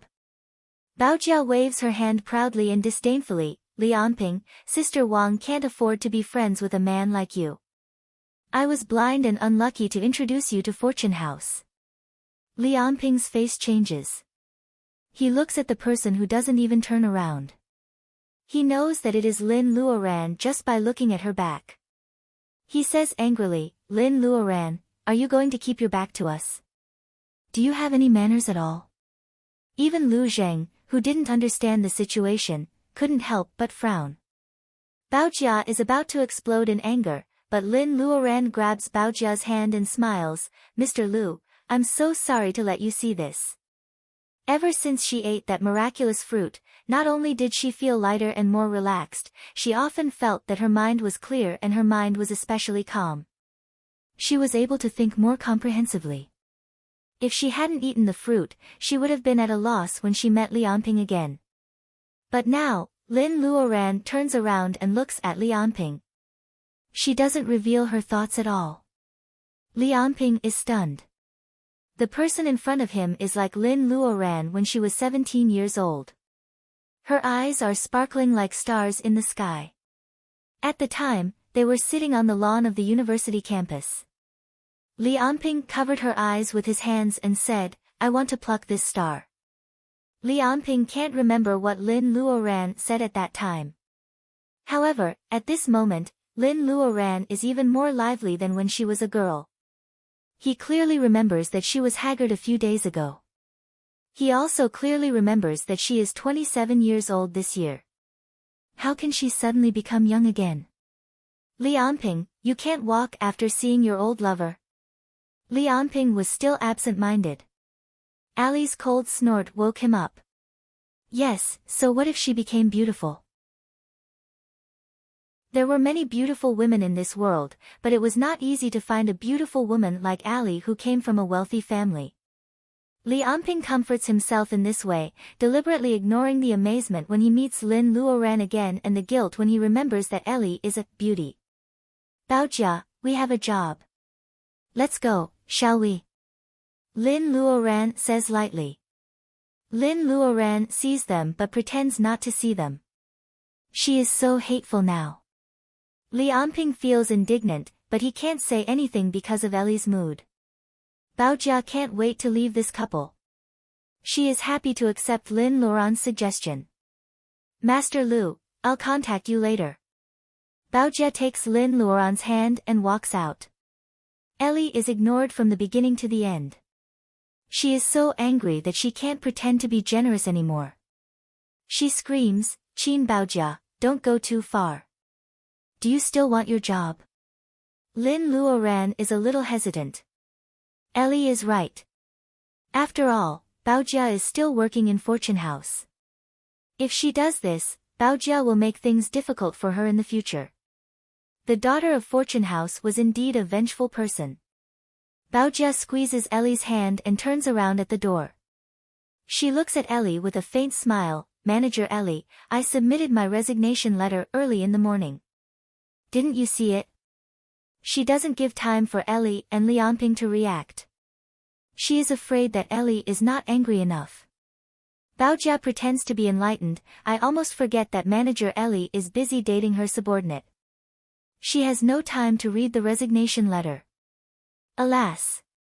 Ellie's face turns cold. She grabs her bag so hard that her knuckles turn white. Lianping's face is full of anger and resentment. As for Lu Zheng, his eyes under the gold-rimmed glasses are full of smiles. They walk out of the warehouse. Lin Luoran suddenly feels that even the sky is blue when she doesn't see Lianping and others. She should blame herself for being deceived by such a man. It's not a bad thing for him to cheat on her earlier. She is lucky to have seen through him earlier. Baojia vented her anger and smiled. She pointed at the people who were bidding loudly and suggested, "Your future job is jewelry sales. Let's go and see them gambling on stones. It's good for you to broaden your knowledge." Baojia's face was full of smiles. She pointed at the group of people who were bidding loudly. Lin Luoran is actually curious. She thinks Baojia's words are reasonable. If she really goes to sell jewelry, it will be unreasonable for her to know nothing about jade, which is becoming more and more popular now. 800,000 yuan. "I want this stone." As soon as Lin and Lianping approach, they hear a fat man shouting confidently. A gold necklace as thick as a girl's little finger is shining on his neck, dazzling Lin Luoran's eyes. It's just hearsay. It's an eye-opener for Lin Luoran to see someone spend 800,000 yuan to buy a raw stone with no idea whether there is jade in it. After all, the life of an ordinary citizen is so different from this. "Fatty Chui, how dare you talk so shamelessly with 800,000 yuan? I offer 900,000 yuan. A woman in her early 40s is bidding against the fat man with the gold necklace. She also has a round waist and looks tanned and strong. However, she offers 900,000 yuan. Fatty Chui is so angry that the fat on his face is shaking. He wants to lose his temper, but he forcibly suppresses it. No one knows what he is worried about.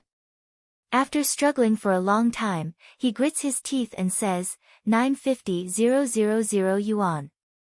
The onlookers all laugh and don't say anything. They just wait for the two to bid. Sure enough, the tanned woman offers a high price of 1 million yuan without blinking her eyes. Even the owner of the raw stone standing next to the truck is smiling. Lin Luoran finally sees something. Seeing that Baojia is also trying to hold back her laughter, she asks quietly, "Who are they?" Baojia coughs and lowers her voice. "They are husband and wife. Both her family and her husband's family are engaged in the jade business. Mrs. Chui only has one daughter to inherit the family business. Every time they come to the raw stone yard, they bicker like a play. Everyone in the industry knows that. Mrs. Chui will definitely fight for the stone that Mr. Chui likes." Lin Luoran laughs. There are so many strange things in the world. Looking at the arguing fat couple, an idea flashes through Lin Luoran's mind. It is often said in novels that jade has reiki. Lin Luoran can see the reiki of plants. What about jade? Her heart was beating a little fast. Once this thought popped up, she couldn't suppress it no matter what. Chapter 10. Mrs. Chui spits and widens her eyes. "Are you mad? Can you get a divorce?" Bah! Her actions are vulgar. Nobody knows how Fatty Chui can stand it. Mrs. Chui doesn't continue to raise the price because of her swearing. Fatty Chui breathes a sigh of relief and doesn't care about her muttering, "I'm not a fool. It's better for you to suffer a great loss." This is a raw stone with an open window. Fatty Chui takes a picture from the opening for a long time and looks at the appearance of the stone. It's certain that there is jade in it, but he doesn't know how much there is. That's why he dares to bid a high price of more than 1 million. As long as the jade in it is not too bad and cracked, Fatty Chui can cut it into a bracelet. Fatty Chui won't suffer a loss at the price of 1,050,000 yuan. Lin Luoran stares at it. The outer skin of the raw stone is very hard and there is no instrument to detect it. That's why it can be gambled. Lin Luoran doesn't want to detect it through the outer skin of the raw stone. Instead, she stares at the stone bought by Fatty Chui and wants to feel if there is any trace of Reiki inside. At first, she can only see the black outer skin. As she concentrates, she feels that there seems to be something inside the stone responding to her. Is it white mist? There is a mass of white mist rolling in the center of the stone bought by Fatty Chui. The black outer skin locks the white mist inside. It takes Lin Luoran a lot of effort to see it clearly. She doesn't know what kind of jade is inside, but the white mist is obviously a kind of Reiki. The moment she sees the white mist, the bead on her wrist beats slightly as if it is very happy.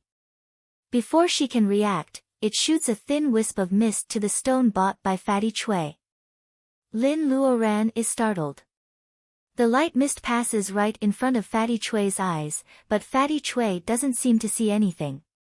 Fortunately, ordinary people can't see the linear mist like moonlight emitted by the bead. Lin Luoran finally lets out a sigh of relief. The mist of light from the bead easily passes through the outer skin of the raw stone and meets the white mist inside. The white mist is like a child who has found its lost family. Lin knows that it is lifeless, but she has an illusion that the white mist seems to be happy and telling. The mist of light emitted by the bead starts to absorb the white mist. Lin Luoran doesn't know how to stop it. She is very anxious. If Reiki is absorbed and Fatty Chui finds that the jade has turned into stone, even if he doesn't know who did it, Lin Luoran's conscience will be blamed. Lin Luoran is anxious, but she doesn't notice her abnormality today. She has been watching for a long time, but her eyes don't feel dry like that day when she saw the Reiki of the fleece flower and the hibiscus flower. The white fog is finally absorbed by the bead. Lin Luoran wants to cry but has no tears. She feels sorry for Fatty Chui but there is nothing she can do. The bead seems to feel its master's uneasiness, so it reluctantly spits out some mist. It is also white, but different from the rolling white mist before. It is no longer rolling, but very quiet and gentle, making people feel very amiable and comfortable. Only then does the bead retract its light speed and stay quietly on Lin Luoran's wrist. Nothing unusual can be seen. Lin Luoran can finally put her mind at ease. Fatty Chui still doesn't know that the jade inside the raw stone he bought has changed. Judging from the peaceful white mist of the bead, this change should not be a bad thing. Lin Luoran not only proves that the jade has Reiki, but she can also see this Reiki, even if it is hidden under the outer skin of the raw stone which can't be detected by modern machines. Is it also an opportunity to make a fortune? This is the first thought that comes to Lin Luoran's mind. Lin Luoran is not afraid to say that she is greedy. 2 weeks ago, she was an old woman who was abandoned by her boyfriend and lost her job, let alone the magical space. If survival is a problem, a person really can't care about her temperament. Baojia notices that Lin Luoran is staring at Fatty Chui's stone without blinking. Baojia smiles and asks, "What? Do you want to gamble on stones?" Lin Luoran has the ability but she doesn't have the capital. She smiles and says, "You know my net worth. How can I afford these stones with only 1,000 yuan?" Baojia laughs. The owner of the material yard who just sold a stone to Fatty Chui and made hundreds of thousands of yuan is in a good mood. Seeing that Lin Luoran is beautiful, he thinks that Lin Luoran is joking when she says that she still has 1,000 yuan. He points to a pile of stones the size of watermelons in the corner and says, "There is no bidding over there. 500 yuan for each stone. You can choose whatever you want. Beauties, you can try your luck there." Baojia raises her eyebrows. "Mr. Zhang, are you kidding me? 500 yuan for each stone. All the waste materials you have picked out over the years are piled up there." Baojia knows about Lin Luoran's situation. She guesses that she is probably telling the truth when she says that she still has 1,000 yuan left. Baojia regrets that she didn't think it through, so she wants to help Lin Luoran skip this topic. Fatty Chui seems to know Baojia. He rubs his hands and says, "Designer Qin, 500 yuan for each stone is just for fun. How can Mr. Zhang step down if you behave like this? Fatty Chui, if you have money, why don't you buy all of them and cut them for fun?" Mrs. Chui has been annoyed by Fatty Chui's words for a long time. Hearing this, she snorts. Fatty Chui smiles awkwardly and stops talking.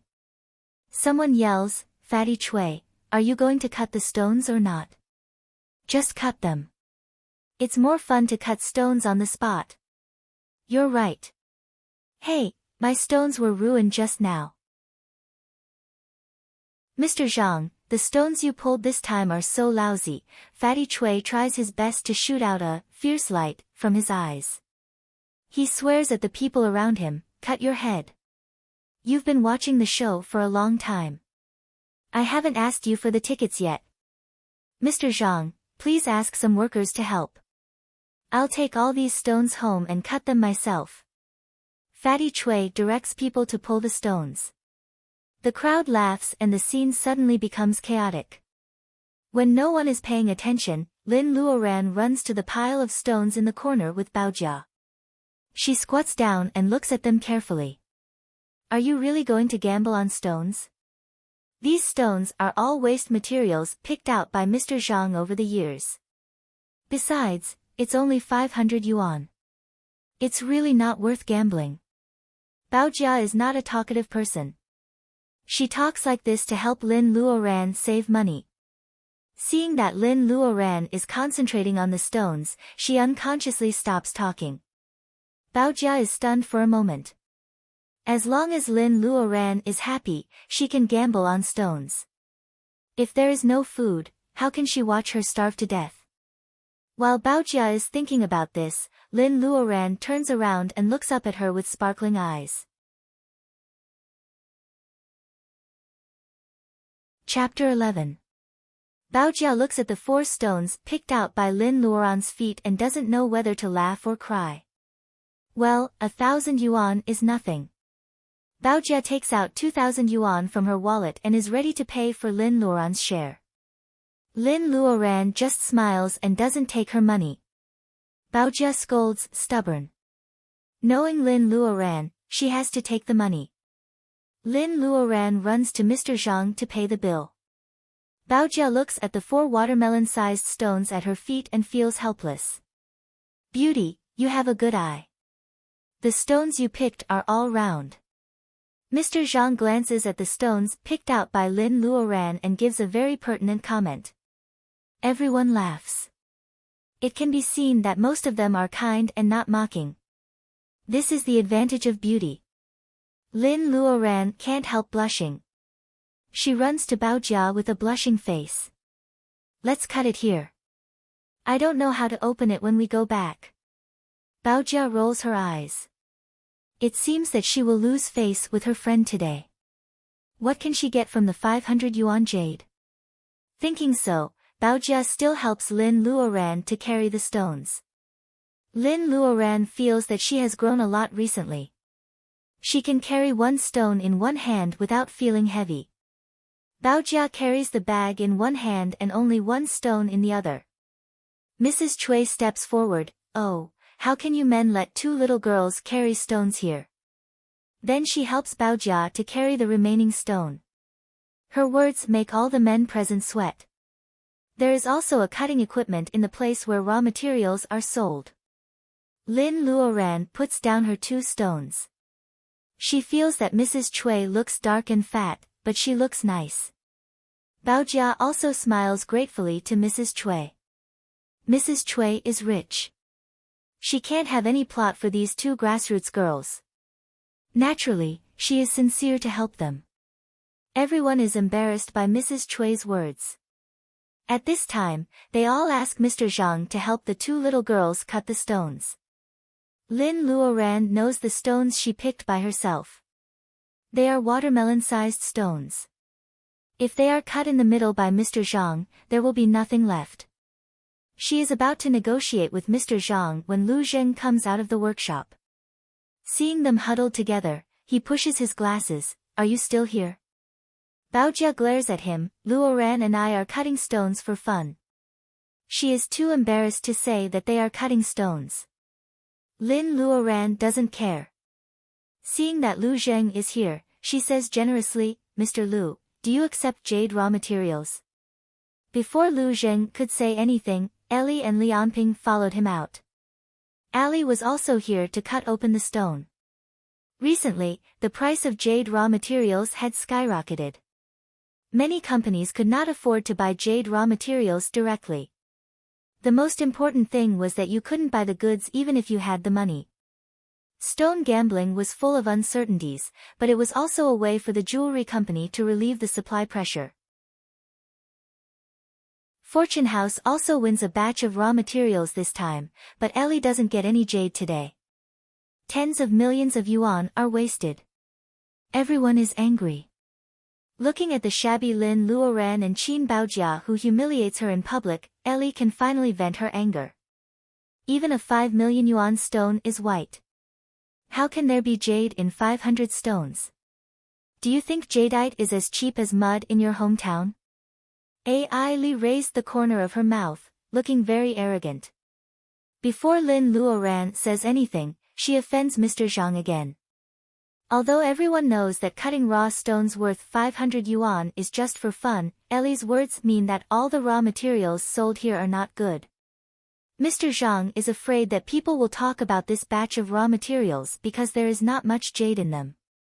He is very dissatisfied with Ellie's words. Although Fortune House is a big business, all the people here are in the jewelry business. They are rivals in the same trade, so they don't have to listen to Ellie. Most of them don't like Ellie's sarcasm. Everyone has the same thought. They are still smiling, but they unconsciously turn their faces to Lin Luoran and Baojia.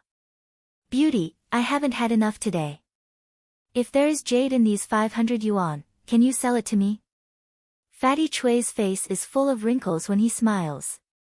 He looks quite cute at this moment. Lin Luoran despises herself in her heart. Seeing that someone is speaking for her, she immediately changes her opinion of him. My surname is Lin, and I am Baojia. You should know her. Lin Luoran has been called Beauty all the time, so she has to introduce herself. Fatty Chui nods, yes, of course.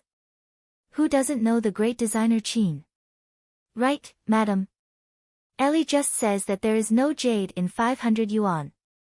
Fatty Chui immediately says that he wants to buy the cut jade. He is not only helping Lin Luoran out, but also trying to please Mrs. Chui. Mrs. Chui glares at him. Everyone laughs. It seems that the couple is very loving at other times, even though they gamble on stones. Ellie has more vicious words to say, but no one pays attention to her. She holds Lianping's hand and pinches Lianping's arm until it is bruised. Her anger turns into laughter. Let's just watch here. You can get jade from 500 yuan.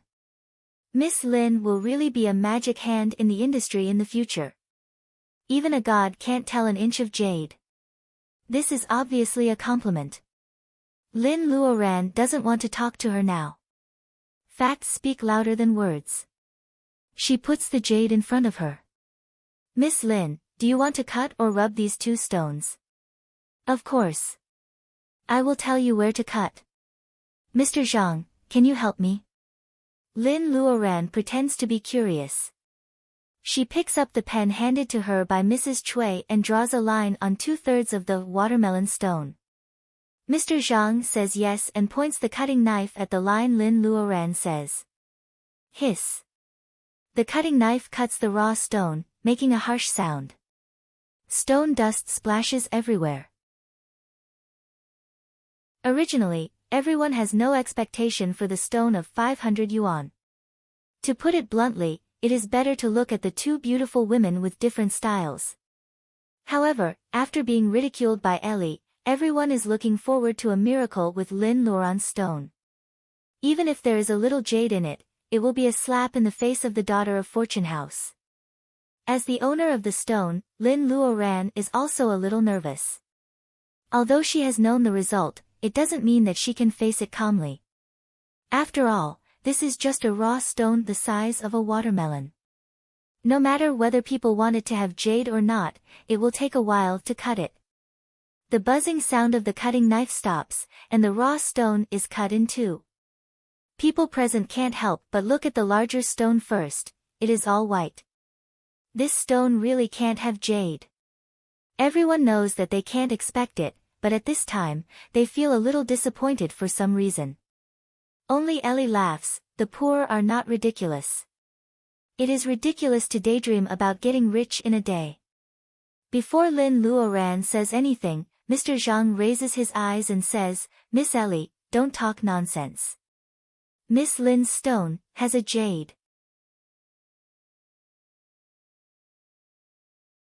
Chapter 12.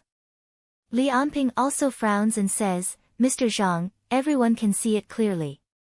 It's just a white stone. There is no green." Even Baojia doesn't believe that the stone can rise in value.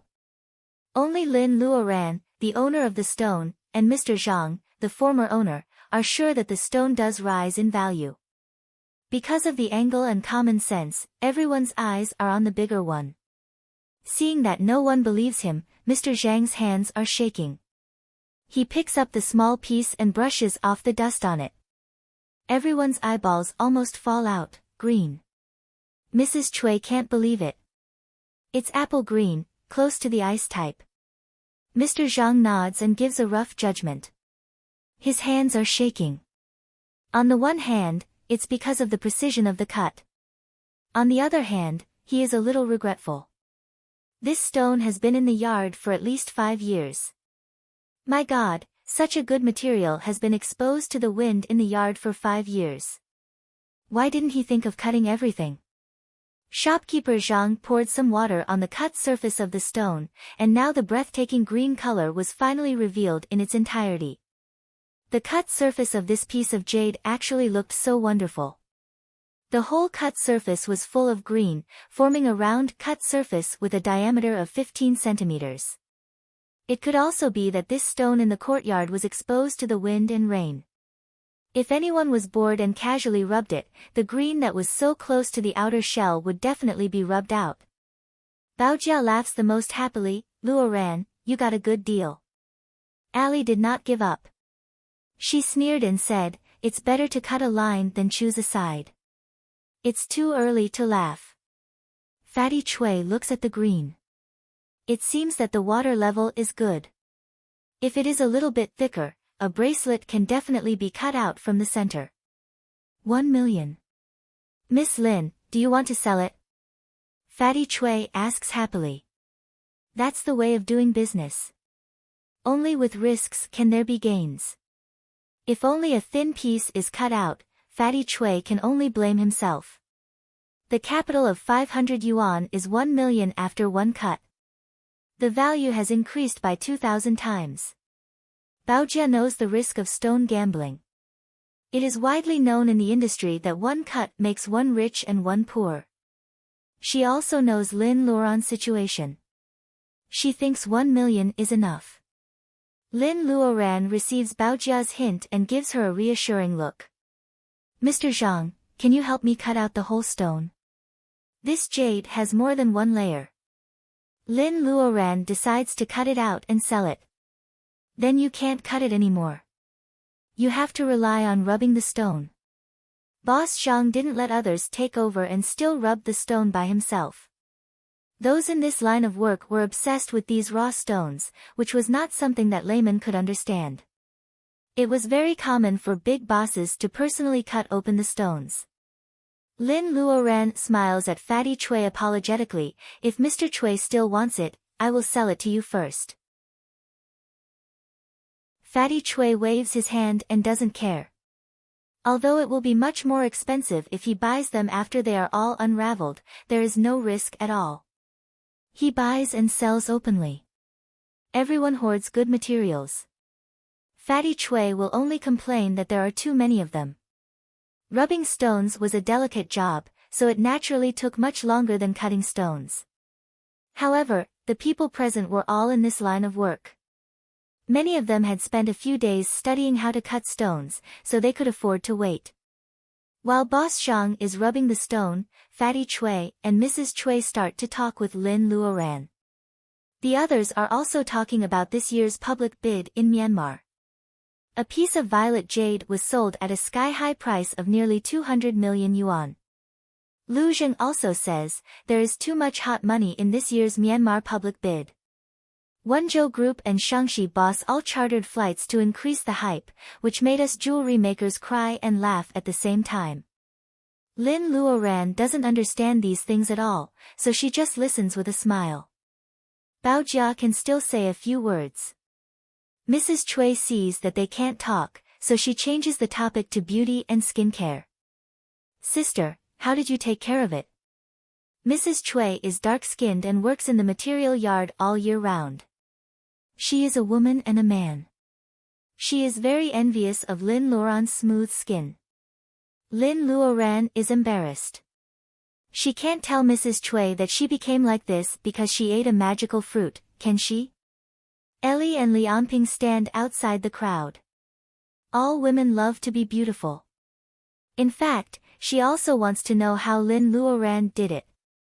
It has only been a few days. How can she get such an effect without changing her skin all over? Lianping is very upset. Just now, a boss has offered a price of 1 million yuan for Lin Luoran's stone. If he had 1 million yuan earlier, he could have bought a house in our city. If Lin Luoran was as beautiful as she is now, would he be willing to leave her? Ellie and Lianping have their own thoughts, but Bao Jia helps Lin Luoran out. Mrs. Chui, Luoran told me that eating more green vegetables and having enough sleep will make my mood better. My skin will naturally be better. Mrs. Chui glares, don't call me Mrs. I don't want to listen to such elegant words. Just call me Sister Wang. Fatty, we will also buy vegetables from old farmers. If the vegetables have been sprayed with pesticides, you will be in trouble. Mrs. Chui, no. Sister Wang not only sets the title, but also gives Fatty Chui a deadly task. Fatty Chui gets the order from his wife. He almost agrees with her, which makes Lin Luoran and Bao Jia laugh. The few of them chatted and laughed, and time slipped away unknowingly. It is a good material. Miss Lin, you picked it well. I have nothing to say.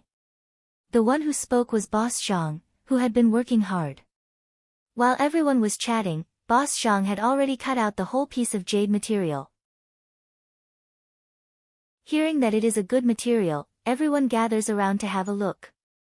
It is not Lin Luoran and Bao Jia who run in the front, but Ellie and Lianping. Both of them are unwilling to give up. What appears in front of everyone is a piece of jade with a base of 13 or 14 centimeters and a thickness of 7 or 8 centimeters. It is round at the bottom and small at the top. This is the shape of the raw stone. It seems that after peeling off the outer layer, the inside is basically jade. After the jade is washed in a basin, it shines in the sun. Although it is apple green, the type has reached the ice type.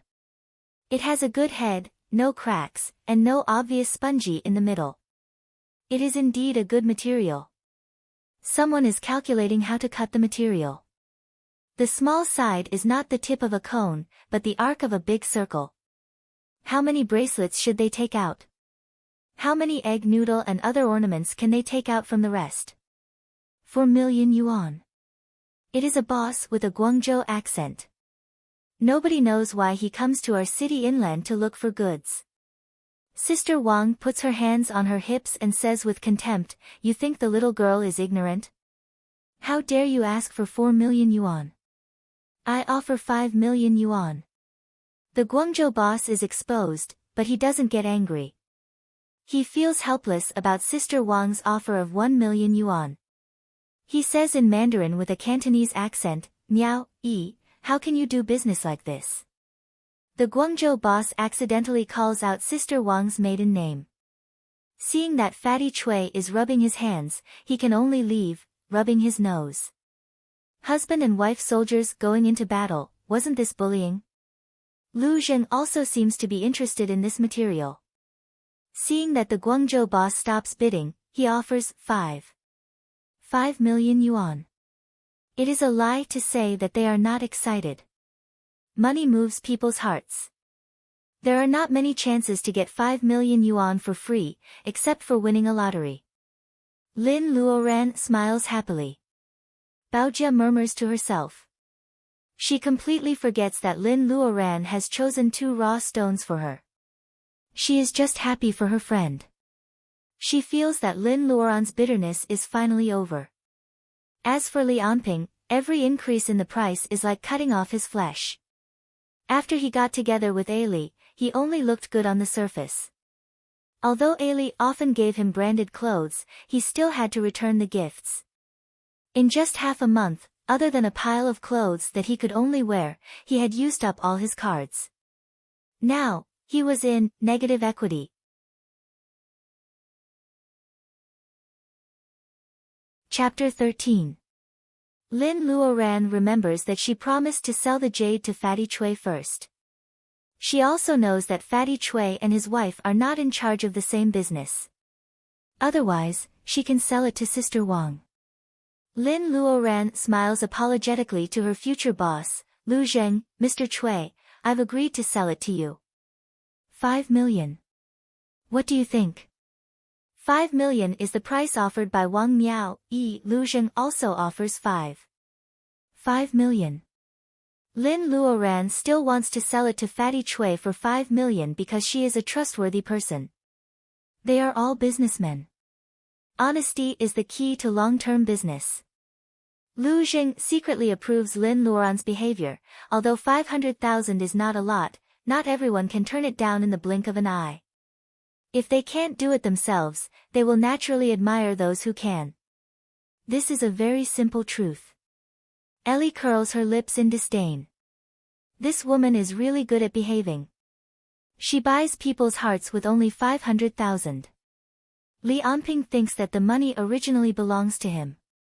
Seeing Lin Luoran casually offers 500,000, he secretly scolds Lin Luoran for being a spendthrift and being ungrateful.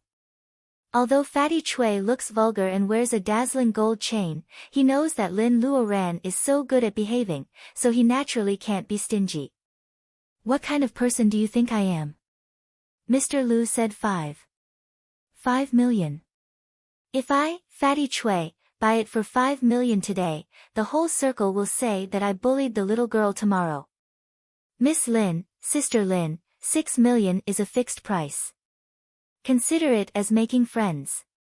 Everyone is stunned. Only Wang Miao knows Fatty Chui best. She claps her hands and says, "That's the son-in-law of the Wang family. Sister Lin, it's a deal." Fatty Chui argues in a low voice, she is the daughter-in-law of the Chui family. What else can Lin Luoran say when she meets such a generous couple? She sells the jade to Fatty Chui for 6 million, but she remembers this favor in her heart. Although Lin Luoran lives a poor life, online banking is a necessity in the metropolis. Fatty Chui receives the jade and transfers 6 million to Lin Luoran's account immediately. Lin Luoran counts a string of numbers in her account. The number starts with the number 6 and is followed by 6 zeros. Is she already well off? Everything that happened today is a little unreal. Lin Luoran is still in a daze. She finally feels it is real when she sees that the number of the account owner is her name. "Baojia, cut your cloth, too. If 2 pieces of waste were to produce jade, it would be a bit shocking. However, the two of them were not earth-shattering materials, so they were not afraid of people coveting them. The most important thing is that Lin Luoran feels that she is walking on a completely different path from ordinary people. She will definitely go further and further in the future. Now, she is confident that she will not be afraid of people who want to harm her. Baojia is very happy for Lin Luoran. Hearing that Lin Luoran is going to cut the two pieces under her feet, she lets her be. Boss Zhang took a deep drag on his cigarette and patted the worker beside him. Boy, go help designer Qin move the stones. I, old Zhang, want to get some luck from Miss Lin and cut a few more times. A raw stone of Baojia is put on the cutting machine. Mr. Zhang asks Lin Luoran where to cut it. In his eyes, Lin Luoran is unbelievably lucky today. One side of the stone is white and the other side is green jade. The difference is not even 1 centimeter. Lin Luoran's line is really amazing. Lin Luoran knows the situation of this stone, but it is already under Baojia's name, so she asks Baojia for her opinion. Baojia doesn't expect the stone to produce jade, so she asks Mr. Zhang to cut it from the middle. Mr. Zhang aims at the middle line. As expected, after cutting, both sides are white, without any green. He cuts the stone again. The watermelon-sized stone becomes the size of a big orange, and it is still white. Obviously, there is no hope for this stone. Ellie also breathes a sigh of relief. She says to Lianping, some people really think that they are the hand of God. This time, Lin Luoran takes a deep look at her. Lin Luoran's eyes are clear. She is dressed cheaply, but she is as beautiful as the bright moon. At first glance, Ellie feels a sense of inferiority. This is also the reason why Ellie is so mean today. Lin Luoran, the rival in love she disdained a few days ago, has changed so much in the blink of an eye. Baojia doesn't care. Anyway, Lin Luoran gets 6 million yuan, which makes her happier than herself. She takes the initiative to move the remaining stone to the cutting machine. She wants to finish the cutting as soon as possible so that she can celebrate with Lin Luoran.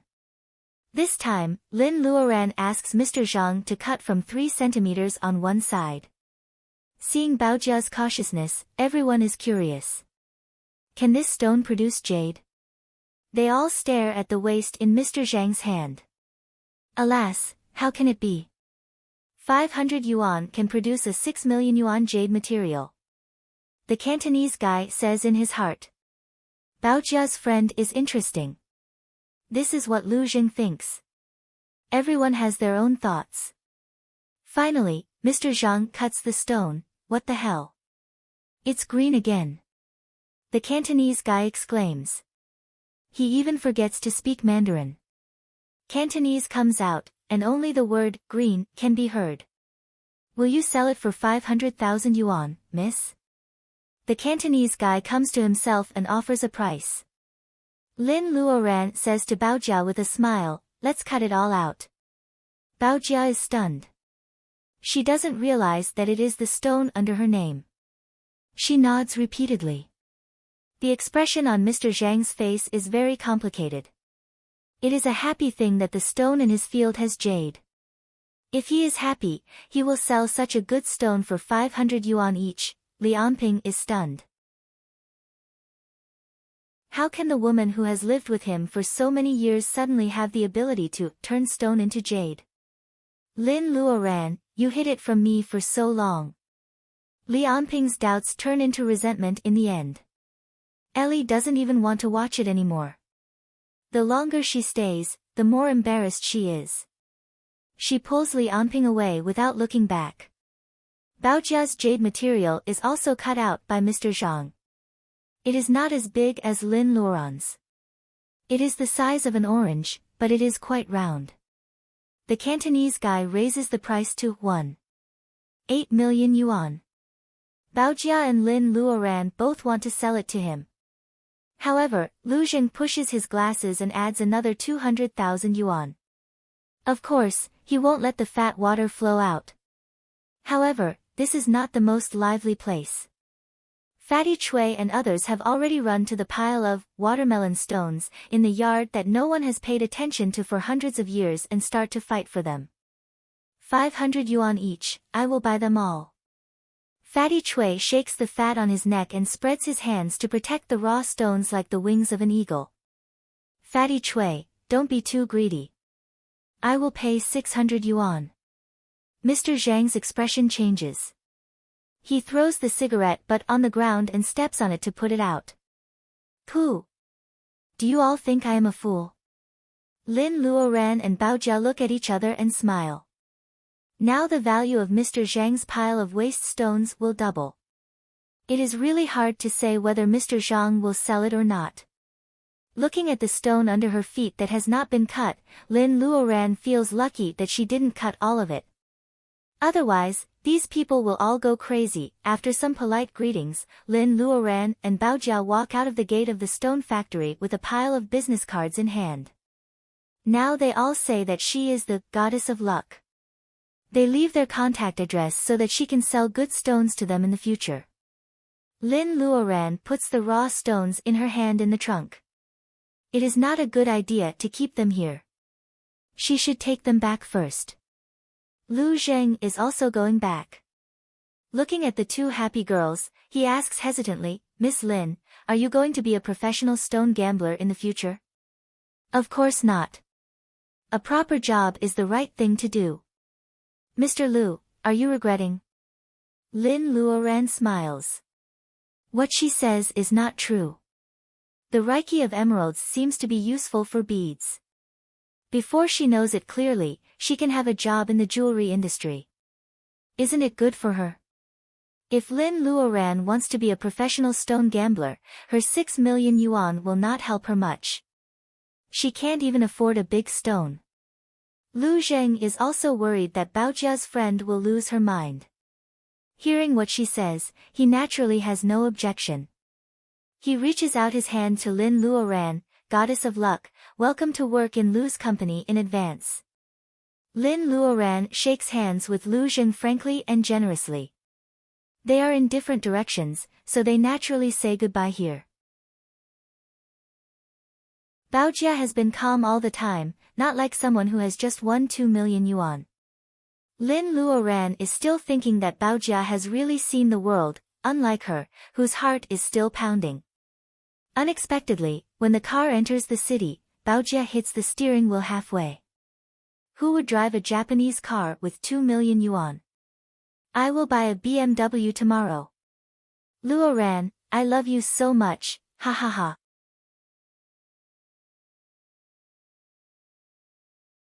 Chapter 14. The two of them make a table full of dishes, such as tomato salad, boiled cabbage, stir-fried spinach, red, smooth and tender fish in hot chili oil, and twice-cooked pork with garlic sprouts.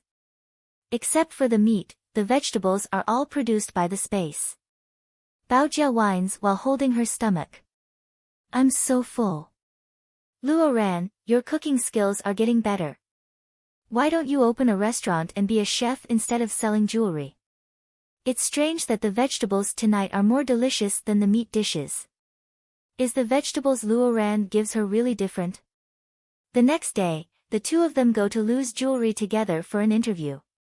Lin Luoran is interviewing a saleswoman, and Bao Jia has resigned from Fortune House to apply for a designer position in Lu's.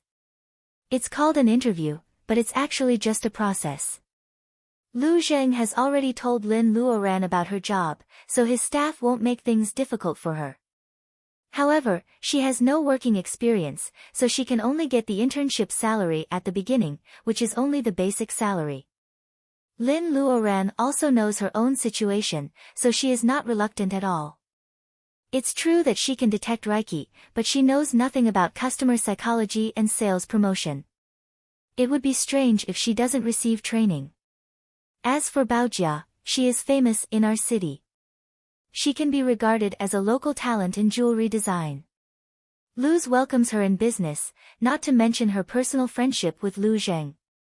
The two of them pass the interview easily. Because it's Friday, the company tells them to start work next Monday. The weather in our city in late autumn is pleasant as long as it's not windy. The warm sun shines on them. There are many cheap snacks on the street. Our city is famous for its beautiful girls, but it's true that girls are short.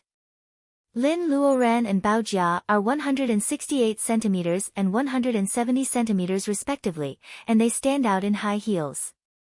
The two beautiful girls are walking on the street, eating wolf-teeth potatoes and sticking out their tongues because of the spiciness, which attracts the attention of countless passers-by. Baojia, are you really going to change your car? Lin Luoran fans her tongue and asks indifferently. Baojia also drinks a mouthful of juice because of the spiciness. She corrects, thanks to you, I've made a fortune. I'll feel uneasy if I don't spend it. Besides, it's not me who wants to buy a car, but both of us. Do you understand? Lin Luoran is still hesitant. Isn't it too ostentatious to buy a car after making a small fortune? Baojia sees that she is tempted, so she adds, think about it. If you have a car, you can go to see your parents on weekends. You don't have to worry about transfers, and you won't be late for work. How convenient it is. Lin Luoran is silent. In the past, in order to support Li Anping's education, she was willing to split $1 into two. Besides, although her hometown is not far from our city, it takes her 3 or 4 hours to get home from our city. She was in a hurry every time she went back.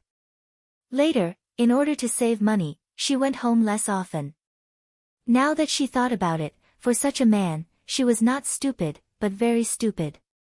It was obvious that Li Anping couldn't afford to go to school, but his mother had the nerve to cry in front of her, asking her to give the opportunity to study to her son, but now, there is light at the end of the tunnel. Lin Luoran forgets about the past and realizes that Baojia's words are all on her mind. She just wants to buy a car. There is still a stone to cut. If she is out of money, she can cut it and sell it after the wind blows over. If it doesn't work, she still has the space. She can work hard to sell vegetables for the sake of living. Let's go buy a car. Baojia laughs. A man with a beer belly on the roadside is so surprised that he almost bumps into a telephone pole. They make a decision. One buys a car, and the other changes a car. Baojia says she wants to change a BMW. They go to the BMW 4S store in our city. There is a new store at the Lioli overpass on the East 3rd Ring Road. Baojia has been there for a long time. This is the closest place to them, so they take a taxi and go straight to their destination. It only takes them 10 minutes. Fortunately, the salesgirl is not as snobbish as described in novels. Although Lin and Baojia come by taxi, the salesgirl dutifully introduces various models to them after hearing that they want to see a car. Baojia's requirements are easy to satisfy. She has wanted a convertible for a long time. Miss Chin, according to your requirements, you can consider our BMW 3 Series hardtop convertible. It will cost more than 700,000 yuan if it is imported. Its appearance is also suitable for young people. The car insurance and interior decoration will only cost more than 700,000 yuan. The salesgirl says, only about 700,000 yuan, lightly. Lin Luoran is speechless. Just one day ago, she only had more than 1,000 yuan, let alone 700,000 yuan. The salesgirl shows them the car. Since it is a new store and it is still in the period of developing customers, this 4S store does not have unspoken rules such as picking up the car at a higher price. The salesgirl says that they can pick up the car right away. The price is acceptable to Baojia, and it is the model she likes. There is no need to hesitate. Baojia immediately decides to buy this car. The salesgirl is dizzy. She is about to take Baojia to pay and pick up the car. Baojia stops her, my friend also wants to buy a car. We can pay together later. It is convenient. The salesgirl can't help but look at Lin Luoran. Baojia is imposing. Lin Luoran is wearing ordinary clothes. Although she is beautiful, she doesn't look like a person who can buy a BMW. The salesgirl always thinks that she is just a foil. However, Lin Luoran's temperament makes people feel comfortable. The salesgirl has been nice to her since the beginning. Now she feels lucky. You really can't judge a book by its cover. If she is not careful enough, she will lose 1 or even 2 commissions. Miss Lin, what kind of car do you like? Hearing that Lin Luoran wants to buy a car, the salesgirl smiles more sincerely. Well, Lin Luoran really doesn't know much about car models. It is not her fault. She used to be far away from owning a house. How dare she hope to have a car? Naturally, she doesn't care much about these things. A car with more space can run on a bad road. I only have these 2 requirements. Can you recommend some cars for me? More space is more convenient for Lin Luoran and Lin Luoran. She can't get a single-door sports car with only 2 seats. It is better to have a high place. When they are close to their hometown, there is a long bad road. This must be taken into consideration. Hearing that there is no price limit, the salesgirl's eyes light up. However, she thinks that Baojia chooses a car with a price of more than 700,000 yuan. Seeing that they are close, she recommends a BMW X5 with a similar price. This X5 ordinary off-road vehicle recommended by the salesgirl is priced as high as 800,000 yuan. Plus other things, it will cost more than 800,000 yuan to buy this car. Lin Luoran has 6 million yuan in her card. Although she won't spend it recklessly, she is confident to pay more than 800,000 yuan. Anyway, she doesn't plan to change cars in a short time. Lin Luoran only thinks for a while and decides to buy this car. Baojia smiles, your driver's license hasn't expired, right? The C1 driver's license is now renewed every 6 years. Lin Luoran counts the days and finds that it has only been 2 years since she got her driver's license. She nods to show that it is okay. That's good. We can drive the new car back in a while. Baojia makes a decision and chooses a blue car. Lin Luoran chooses a silver-gray one because it is resistant to dirt. As long as it is convenient to pay, the car dealer will do the job more quickly. Lin Luoran drives the new car carefully through the traffic. It takes her less than an hour to choose a car. Baojia dodges left and right, moving freely in the traffic. Lin Luoran is mocked by her as a snail driving a BMW.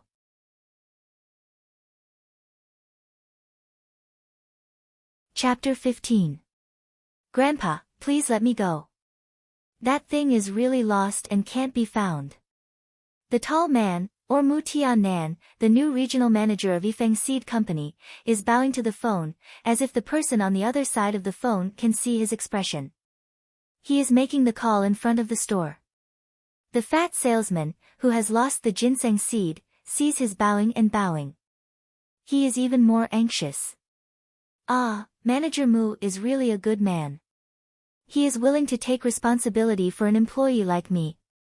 The fat salesman is afraid of being punished by the head office, but he can't help looking at Mu Tiannan who is answering the phone. Just like Mrs. Xianglin, he says in his heart, Manager Mu is handsome and kind-hearted. He is really a good man. Mu Tiannan, who doesn't know that he has been given a good man card, has no time to care about the thoughts of his salesman at this moment. He is now deeply troubled by the old man on the other side of the phone. I didn't get it even if you kill me. Mu Tiannan loses his patience when he thinks that his sentence may be increased by a few years because of this reason. Bastard, you don't take me seriously. I'll break your legs. Mu Tiannan's roar comes out of the phone, which makes people's ears ring. He shrinks his head and wants to throw the phone away. However, when he thinks of his father's temper, his courage disappears. Are you kidding me? If the old man is only hot-tempered, then his father is cruel. It is this tyrant who dragged him out of his comfortable home in New York and sent him to our city, an inland city. My blondes, I miss you so much. Mu Tiannan wails in his heart, but he says flatteringly, "Grandpa, please give me some time. I can find the ginseng seed once, and I can definitely get it again. You must believe me and put in a good word for me in front of my father, haha." Sigh. A sigh came from the other end of the phone. "Don't try to fool an old man like me. Even if our Mu family mobilizes manpower to look for 100-year-old ginseng deep in the mountains, how can we be as lucky as last time and find one with seeds?" Mu Tiannan notices the loneliness in his grandpa's voice. He blames himself for being too careless. He says seriously, "Can't we just use that wild ginseng?" Logically speaking, the medicinal power of ginseng is stronger than the seeds. When he said this, he lowered his voice and returned to his office on the second floor, not knowing if it was related to confidential matters. Everything in the world has a spirit. Ginseng's spiritual energy is fine for ordinary people, but for your Grandpa Gua, it's too strong.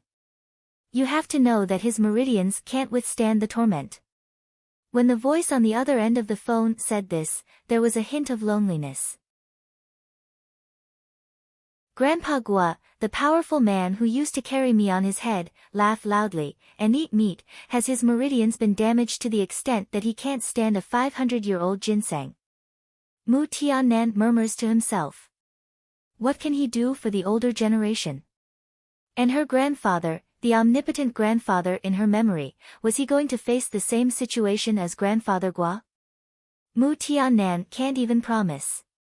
For a moment, the grandfather and the grandson are silent, and the atmosphere is very depressing. Finally, the other side hangs up the phone first. Beep, beep. Listening to the busy tone from the phone, Mu Tiannan has long lost his usual playboy look. He knocks on the desk with his slender fingers. After thinking for a while, he takes a piece of ordinary A4 printing paper from the drawer, sharpens a pencil, and begins to draw. With 2 simple strokes, he draws the outline of a side face. After a while, the long hair that reaches to the waist is also rudimentary. Nose, mouth, ears. Mu Tiannan draws smoothly based on his memory. Only when he draws the eyes, he pauses. It seems that he has some difficulty. After making some changes, Mu Tiannan picks up the phone on the desk and calls Xiao Yuan downstairs. Xiao Yuan is the slightly chubby salesperson. Her round face is cute, which matches her name very well. Being suddenly summoned by Mu Tiannan, Xiao Yuan can't help but feel her heart beat faster. She doesn't know why the manager wants to see her. "Manager Mu?" Xiao Yuan's voice is timid, which is very lovable. "Come in." Mu Tiannan is not in the mood to have tender feelings for the fairer sex, so he quickly asks her to come in. Xiao Yuan pushes the door open. Mu Tiannan points at the paper and asks her to see. "Hey, isn't this?" Xiao Yuan is a little surprised. On this A4 paper is the drawing of Lin Luoran whom she has seen before. Although it is only a side face, Xiao Yuan still has a deep impression of Lin Luoran. Mu Tiannan is about to breathe a sigh of relief when Xiao Yuan spits out another, but, which makes him worried again. But what? Mu Tiannan is going to find Lin Luoran according to this drawing. It would be best if there is no difference. However, he only saw the side face that day. No matter how good the drawing is, it can only be like this. Vomiting blood, vomiting blood. Later, he will ask someone to install a camera. Although the seed company is a little remote, it needs a camera. Otherwise, it would not be so troublesome. Xiao Yuan hesitates, the eyes don't look like hers. The lady's eyes are so bright, yes, like stars. Xiao Yuan finds a suitable adjective and is also relieved. Mu Tiannan frowns. He also feels that the eyes don't look like hers. At that time, he didn't feel it. Now in retrospect, he feels that her temperament is really special. It is really worrying that he can't draw it with pen and ink. After asking Xiao Yuan to leave, Mu Tiannan thinks for a while and makes a phone call. "I want to find someone." The other side agrees and says a few words. Mu Tiannan says, Yes, in our city. It's a woman. I have a portrait of her profile in my hand. I know it's difficult. Otherwise, why would I call you? The other side seems to be a little scared and agrees reluctantly. He doesn't need to guess to know that this is a hard job for them. Mu Tiannan is silent for a while. He also feels that it is difficult for the other side, so he adds, don't worry. Although I drew it according to my memory, her eyes are very easy to recognize. They are very distinctive. The other side on the phone asks what the features are. Mu Tiannan chokes out the words, like stars. He blushes a little. What kind of features is this? However, he can't find another more appropriate adjective. It is really embarrassing. The other side asks cautiously, if you find her, should I send her to your place? Mu Tiannan finally scolds angrily, what nonsense are you talking about? Let me tell you, this time I am not hunting for a woman. It is the person that Grandpa wants. I will fax you the portrait later. If you can't find her, you will suffer. Mu Tiannan is very depressed to be regarded as a playboy who only knows how to hunt for women. He doesn't think that if he had not done so many bad things before, how could others have such a magical way of thinking? Lin Luoran, who makes Mu Tiannan depressed, doesn't know that another playboy in our city is very depressed because of her. Even if she knows, she is not in the mood to care about it now.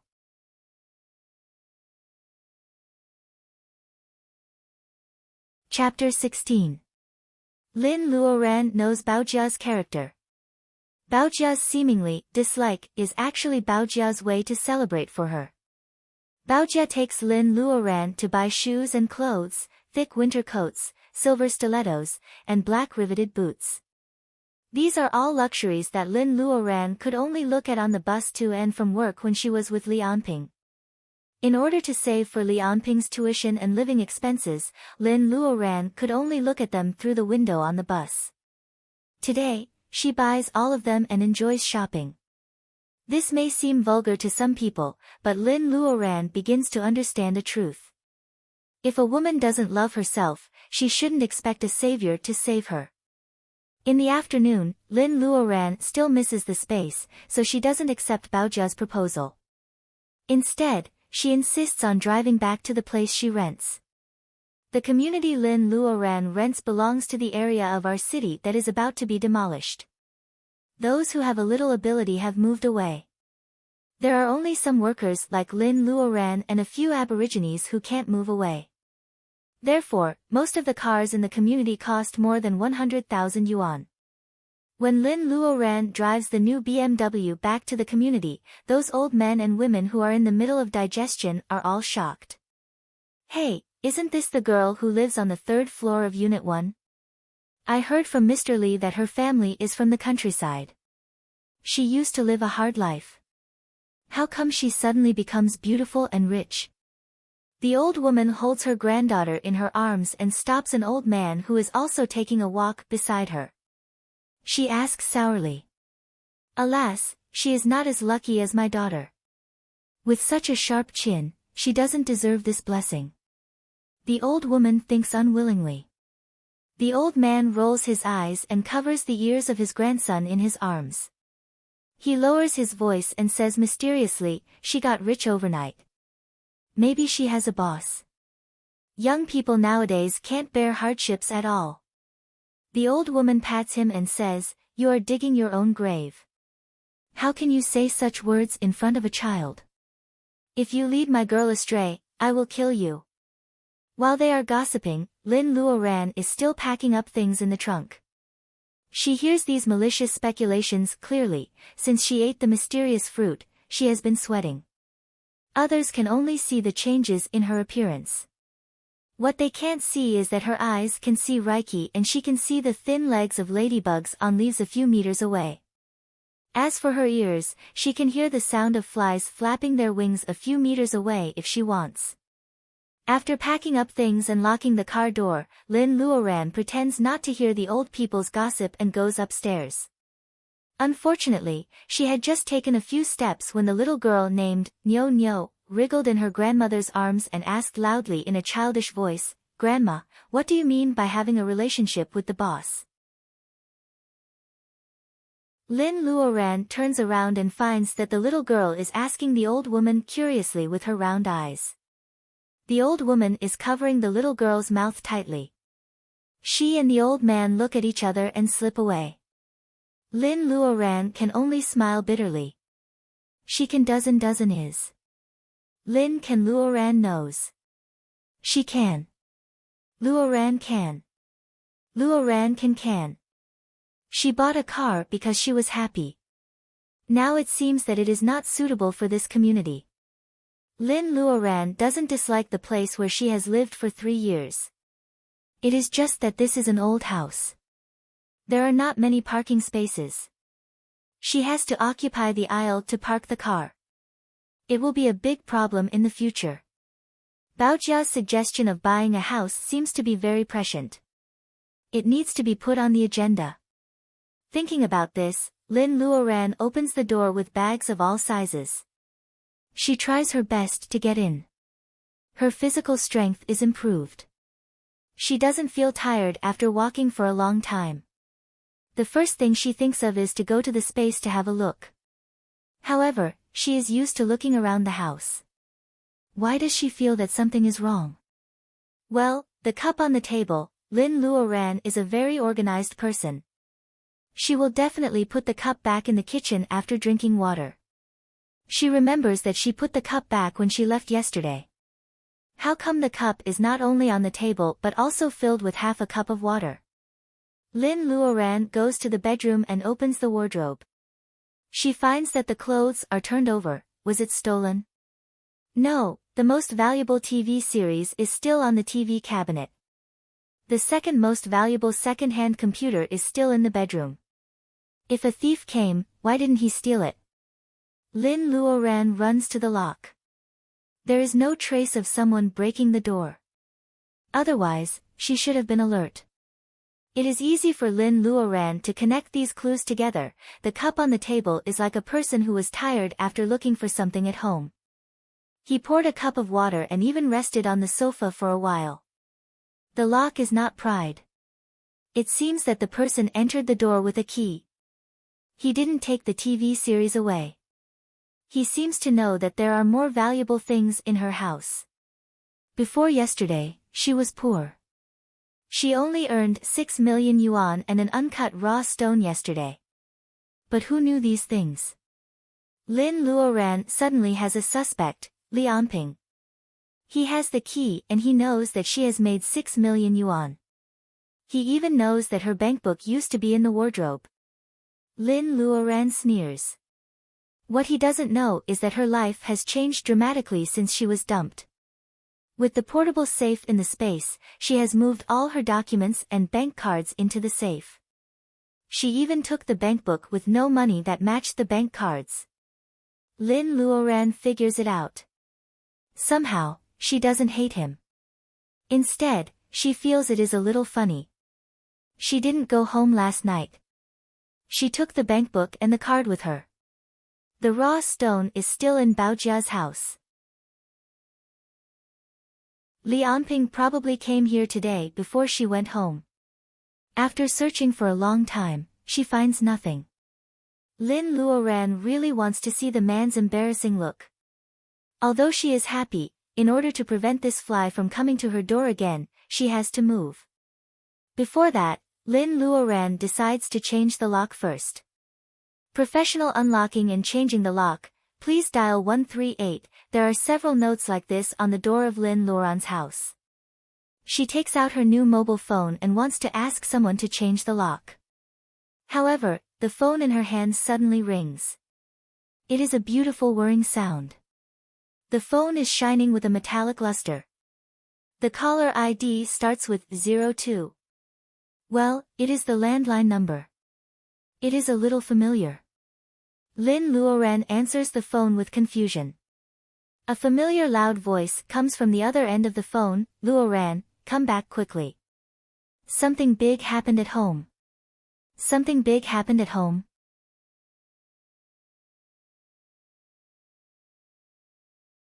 Chapter 17.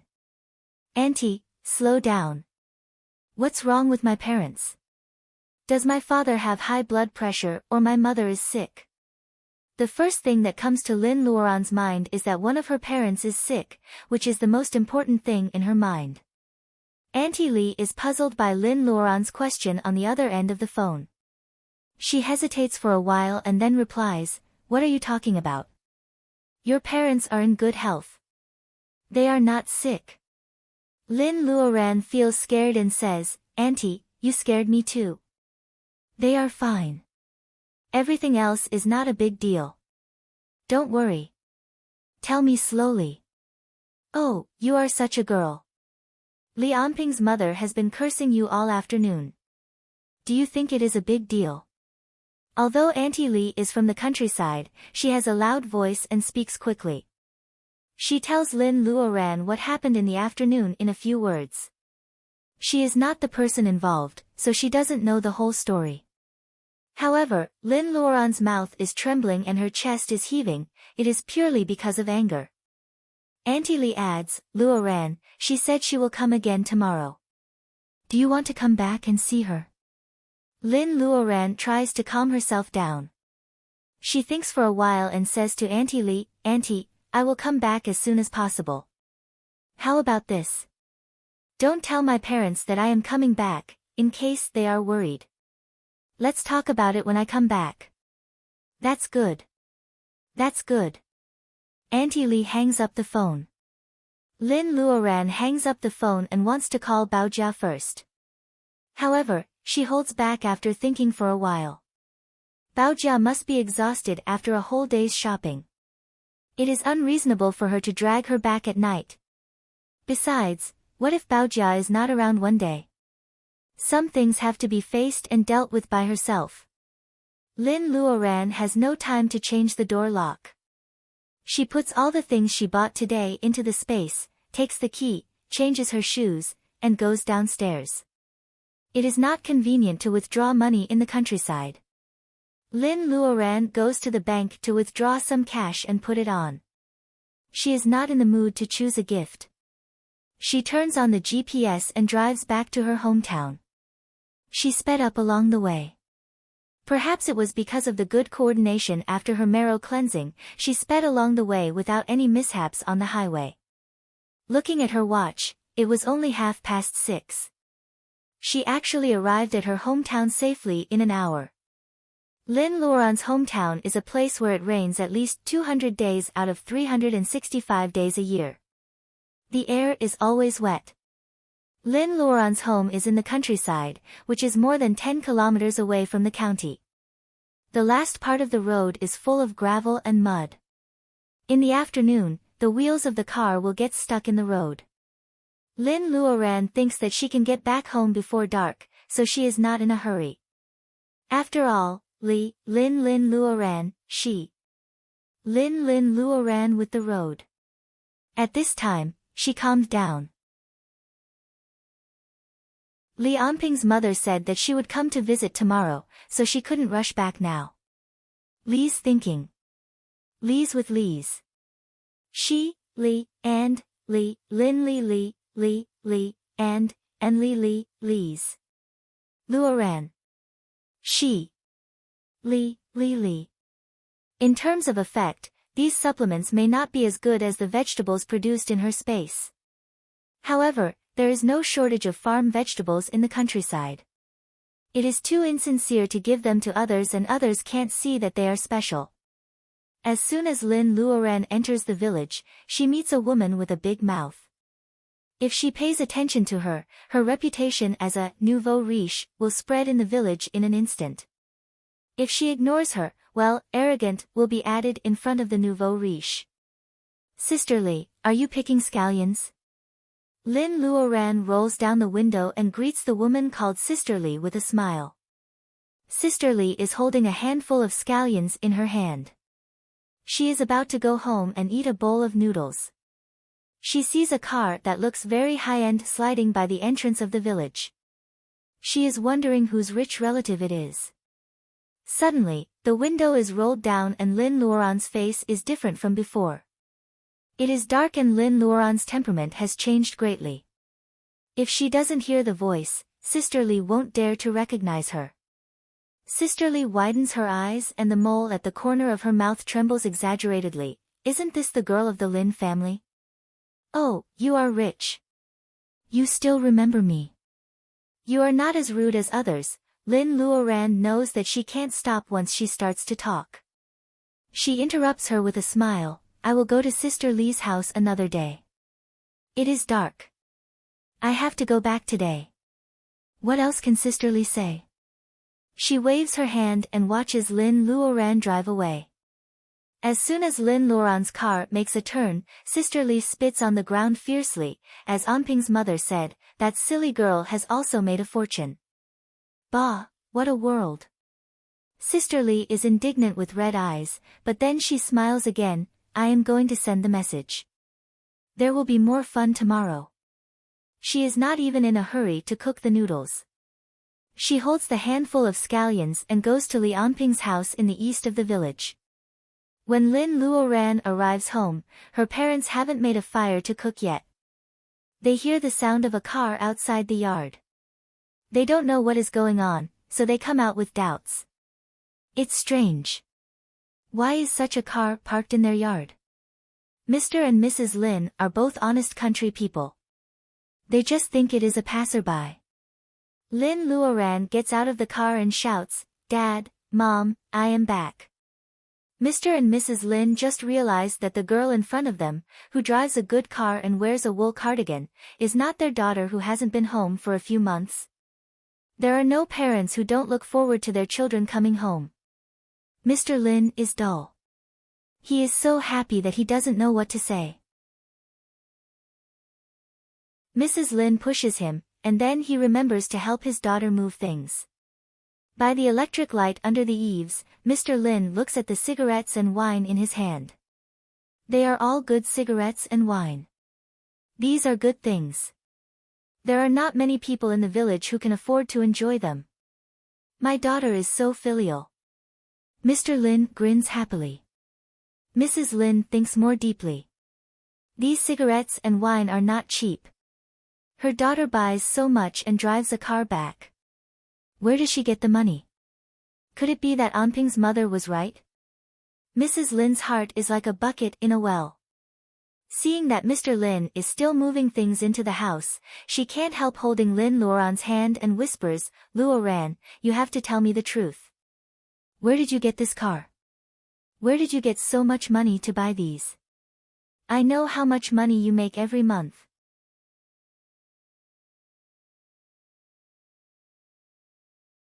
Chapter 18. Lin Luoran has a headache. As expected, Li Anping's mother has made up so many words to slander her that even her mother is on tenterhooks. Mom, how can your daughter go astray? You don't believe your own daughter but others. I earned my money by myself. I got it legally. I'll tell you the details after dinner, okay? Mrs. Lin is worried. Lin Luoran won't be angry, so she takes the initiative to explain and promise. Mrs. Lin wants to say something, but Mr. Lin finishes the last bag of beef and says impatiently, isn't she tired after driving for a long time? Let's talk after dinner. At this critical moment, Mr. Lin is the head of the family. Mrs. Lin stops talking and the three of them go to the stove to cook. Mrs. Lin cuts vegetables, Mr. Lin stir-fries, and Lin Luoran keeps the fire.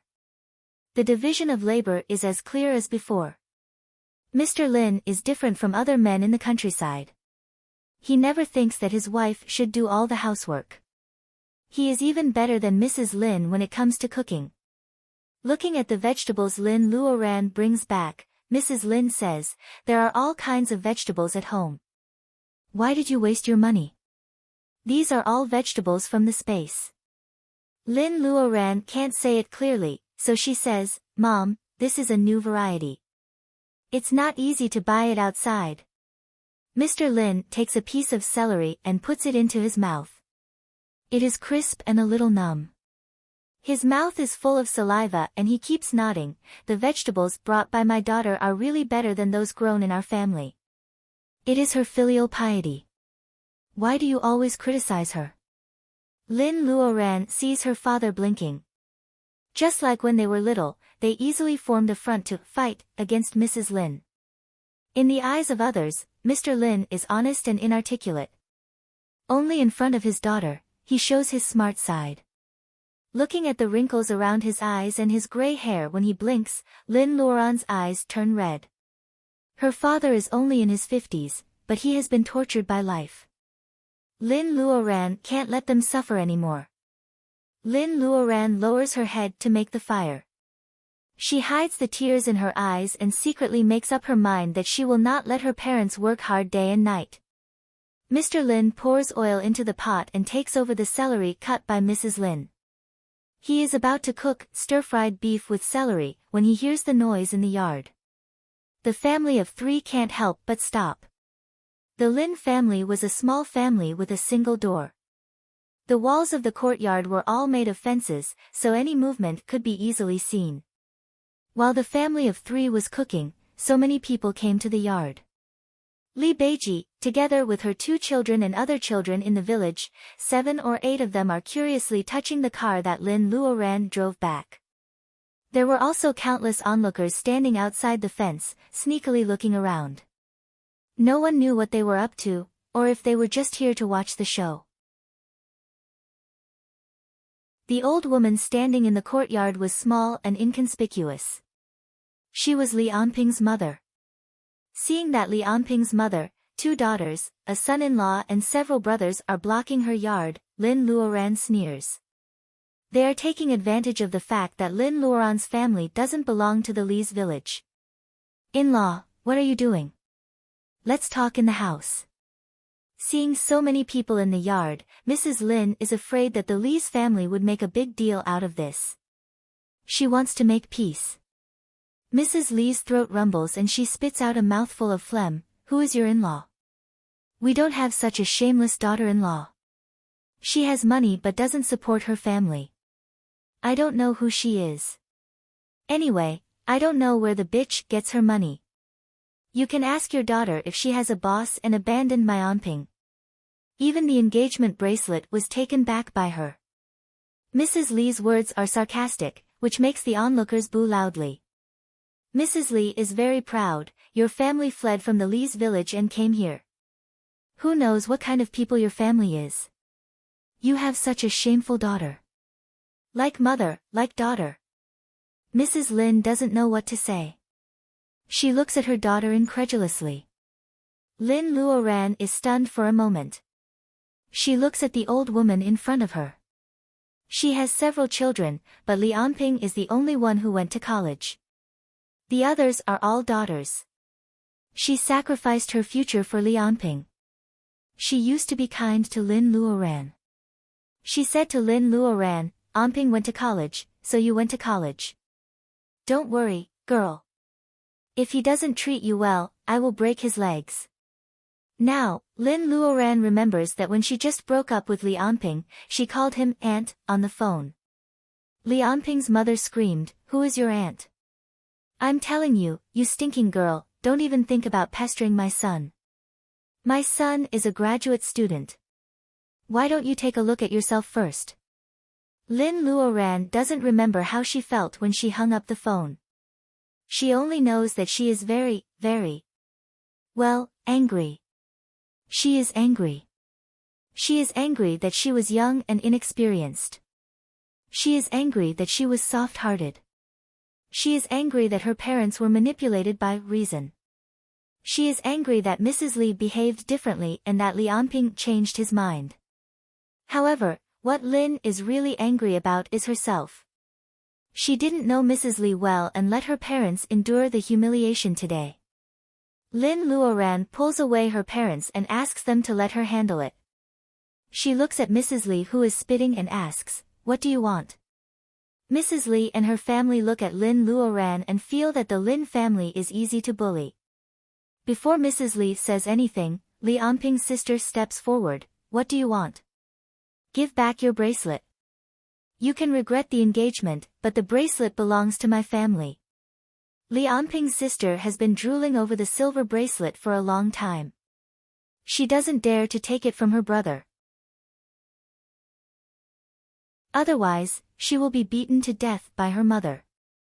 Li Anping says that the bracelet is worth at least 30,000 yuan. His sister is even more jealous. Sister Li Anping looks at Lin Luoran proudly after saying this. Unexpectedly, her mother pulls her and she almost trips over. The bracelet is won. We have been engaged for so many years. How can you just call off the engagement? What do you think the Li family is? What do you think the whole Li's village is? I heard that you are rich now. You have to compensate us for our loss. This is what Mrs. Li thinks.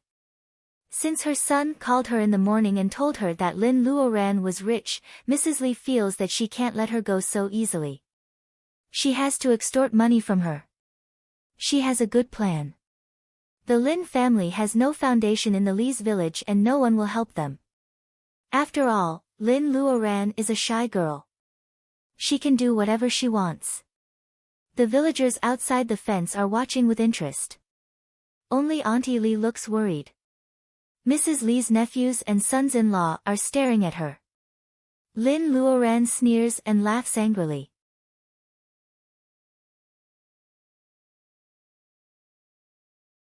Chapter 19. Who said I am going to break off the engagement?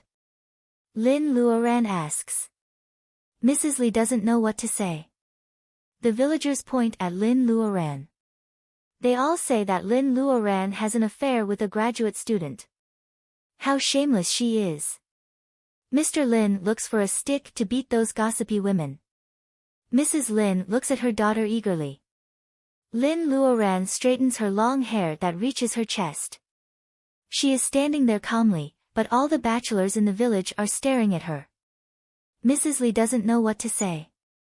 Why doesn't Lin Luoran break off the engagement? Although she is not a rich girl in the city, she can't make a decision until she gets married. Anping says that Lin Luoran has made a fortune. Mrs. Li can consider it. Mrs. Li made up her mind in an instant. She was proud of her son's charm at the same time. Mrs. Li thought to herself. Little girl Lin, if you repent, this old woman can still make the decision to let Anping forgive you. Mrs. Li squints. She says she will forgive Lin Luoran, but her attitude is arrogant. It seems that her concession is a great grace to Lin Luoran. Mr. Lin puts down the broom in his hand. A good girl doesn't marry a second husband. If Lin Luoran and Li Anping can be reconciled, Mr. Lin would like to see it. Mrs. Lin doesn't know what happened. However, seeing Mrs. Li's behavior, there is only one thought in her mind. Her daughter must have been wronged. Mrs. Lin trembles with anger and looks at her daughter worriedly. She wants Lin Luoran to reconcile with Li Anping, but the Li family is so arrogant now.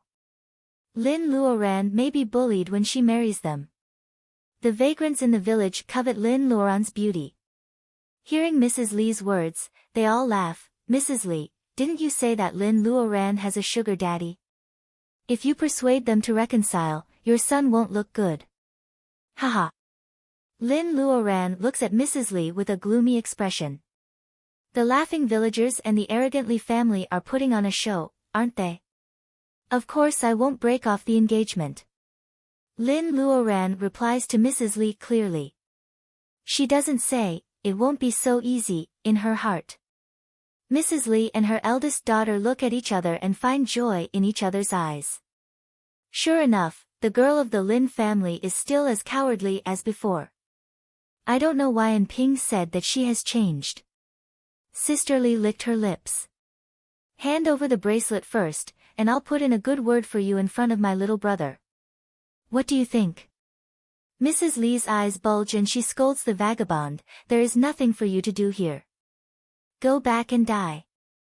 Lin Luoran ignores them and glances at the crowd. Sure enough, the village head has been hiding in the crowd for a long time. As an outsider, Lin Luoran doesn't expect the head of the Li's village to stop Mrs. Li's unreasonable behavior. In her opinion, it is not easy for the head of the Li's village to not help the Li's family to oppress her family. After all, the Lee's village has the same surname. Lin Luoran instantly thinks of a way to disgust the Lee's family. She says to Mrs. Lee with a smile, I did make a fortune recently. Since I'm back today, I have to repay you well. Mrs. Lee doesn't expect that things can be solved so easily. The little doubt in her heart vanishes in front of the money. The wrinkles on her face are all stretched out. Mrs. Lee is wondering how much money Lin Luoran has now and how much money she needs. On the other side, Lin Luoran nods to the village head and smiles, Village Chief Lee, I have something to discuss with you. Can we talk a little closer? The village head, who is called, is smoking a pipe in the crowd. He knows about the things between the Lees and the Lin's families. He is kind enough not to help the Lee's family.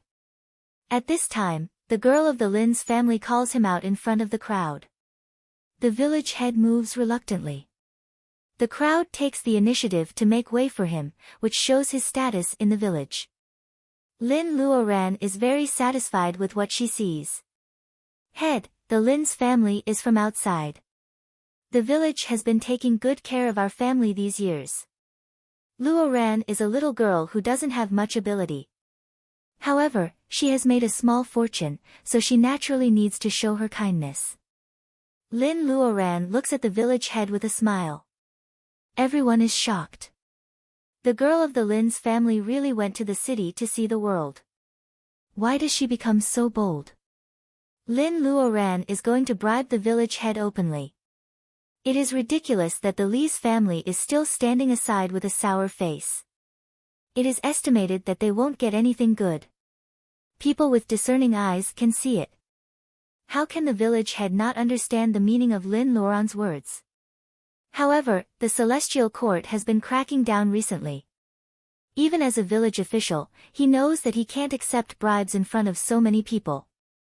The girl of the Lin's family is so insensible. Doesn't she know how to give gifts in private?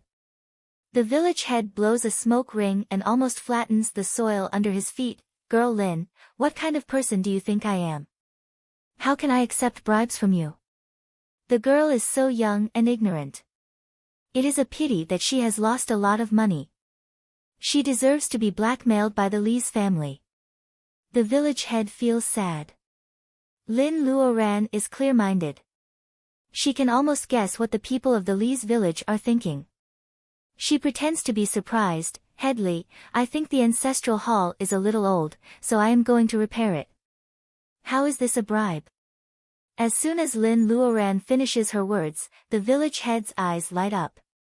He is even more excited than when he thought that Lin Luoran was going to bribe him. It is not that Li Weigua is honest, but the ancestral hall of the Lee's village is the ancestral hall of the Lee's family. He is the direct descendant of the Lee's family. How much are you going to pay? The village head is so excited that he doesn't even have time to smoke. Not to mention the village head, even the onlookers are talking in a low voice. The Lee's village still has the tradition of the old school. The concept of family name is deeply rooted in the village.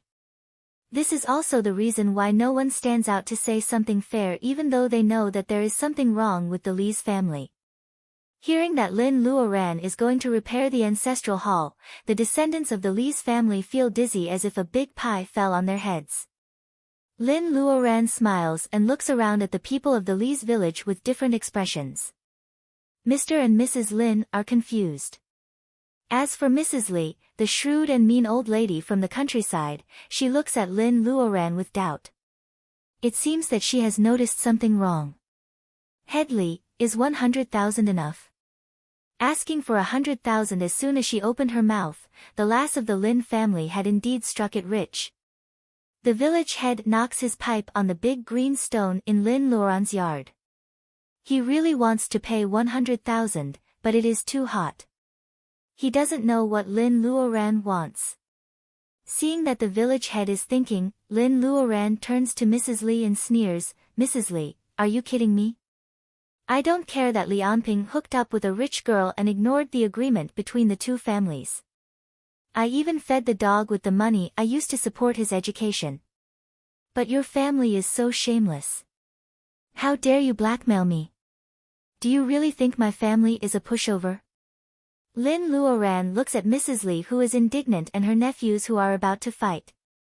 Mrs. Li's face turns purple. She is about to scold the shameless bitch when Lin Luoran looks down at her.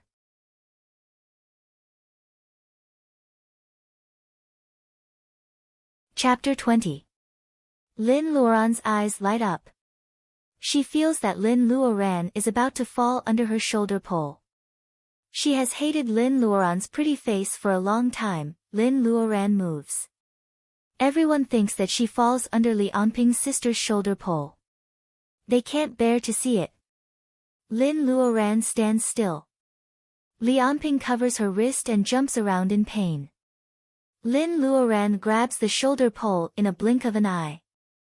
Mr. and Mrs. Lin quickly stand beside their daughter to check if she is hurt. Mrs. Li doesn't expect that Li Anping will be hurt in this kind of fight. She is about to scold her daughter when Li Anping raises her hand. Her wrist is red and swollen. Lin Luoran must have hurt her. Hiss. The onlookers gasp. They didn't know that Lin Luoran could be so cruel. Afraid of being hurt, the women in the village can't help but lean closer to their men to feel a sense of security. Lin Luoran comforts Mr. and Mrs. Lin. She easily breaks the shoulder pole into two and throws it into the ground. Only a few sharp thorns on the broken part remind people that it is a shoulder pole made of solid wood. Mrs. Li is so angry that her shoulders can't help shaking. She frowns and her thin lips are slightly trembling. Everyone can see that Mrs. Li is very angry. This is the first time that she has been frustrated in the Li's village for so many years. How can she not be angry? In the past, she would rush up and beat her opponent or lie on the ground pretending to be crazy. However, today, she is angry and she has to swallow her anger. These days, Lin Luoran has been feeling that her body is full of explosive power after being transformed. Today, she shows her strength and subdues Li Anping's mother and his domineering relatives. Lin Luoran is very satisfied with the result. Let alone Mrs. Li, even the head of the village, who is still considering, can't help coughing when he sees that the Lin's family is not only rich but also powerful. He says, Lin Luoran wants to build the Li's ancestral hall. She grew up in our village and is a filial daughter. Pingzi's mother, stop it. Mrs. Li is not convinced. Seeing that his wife's wrist is swollen, Mrs. Li's son-in-law also wants to do something. He secretly compares his strength with Lin's.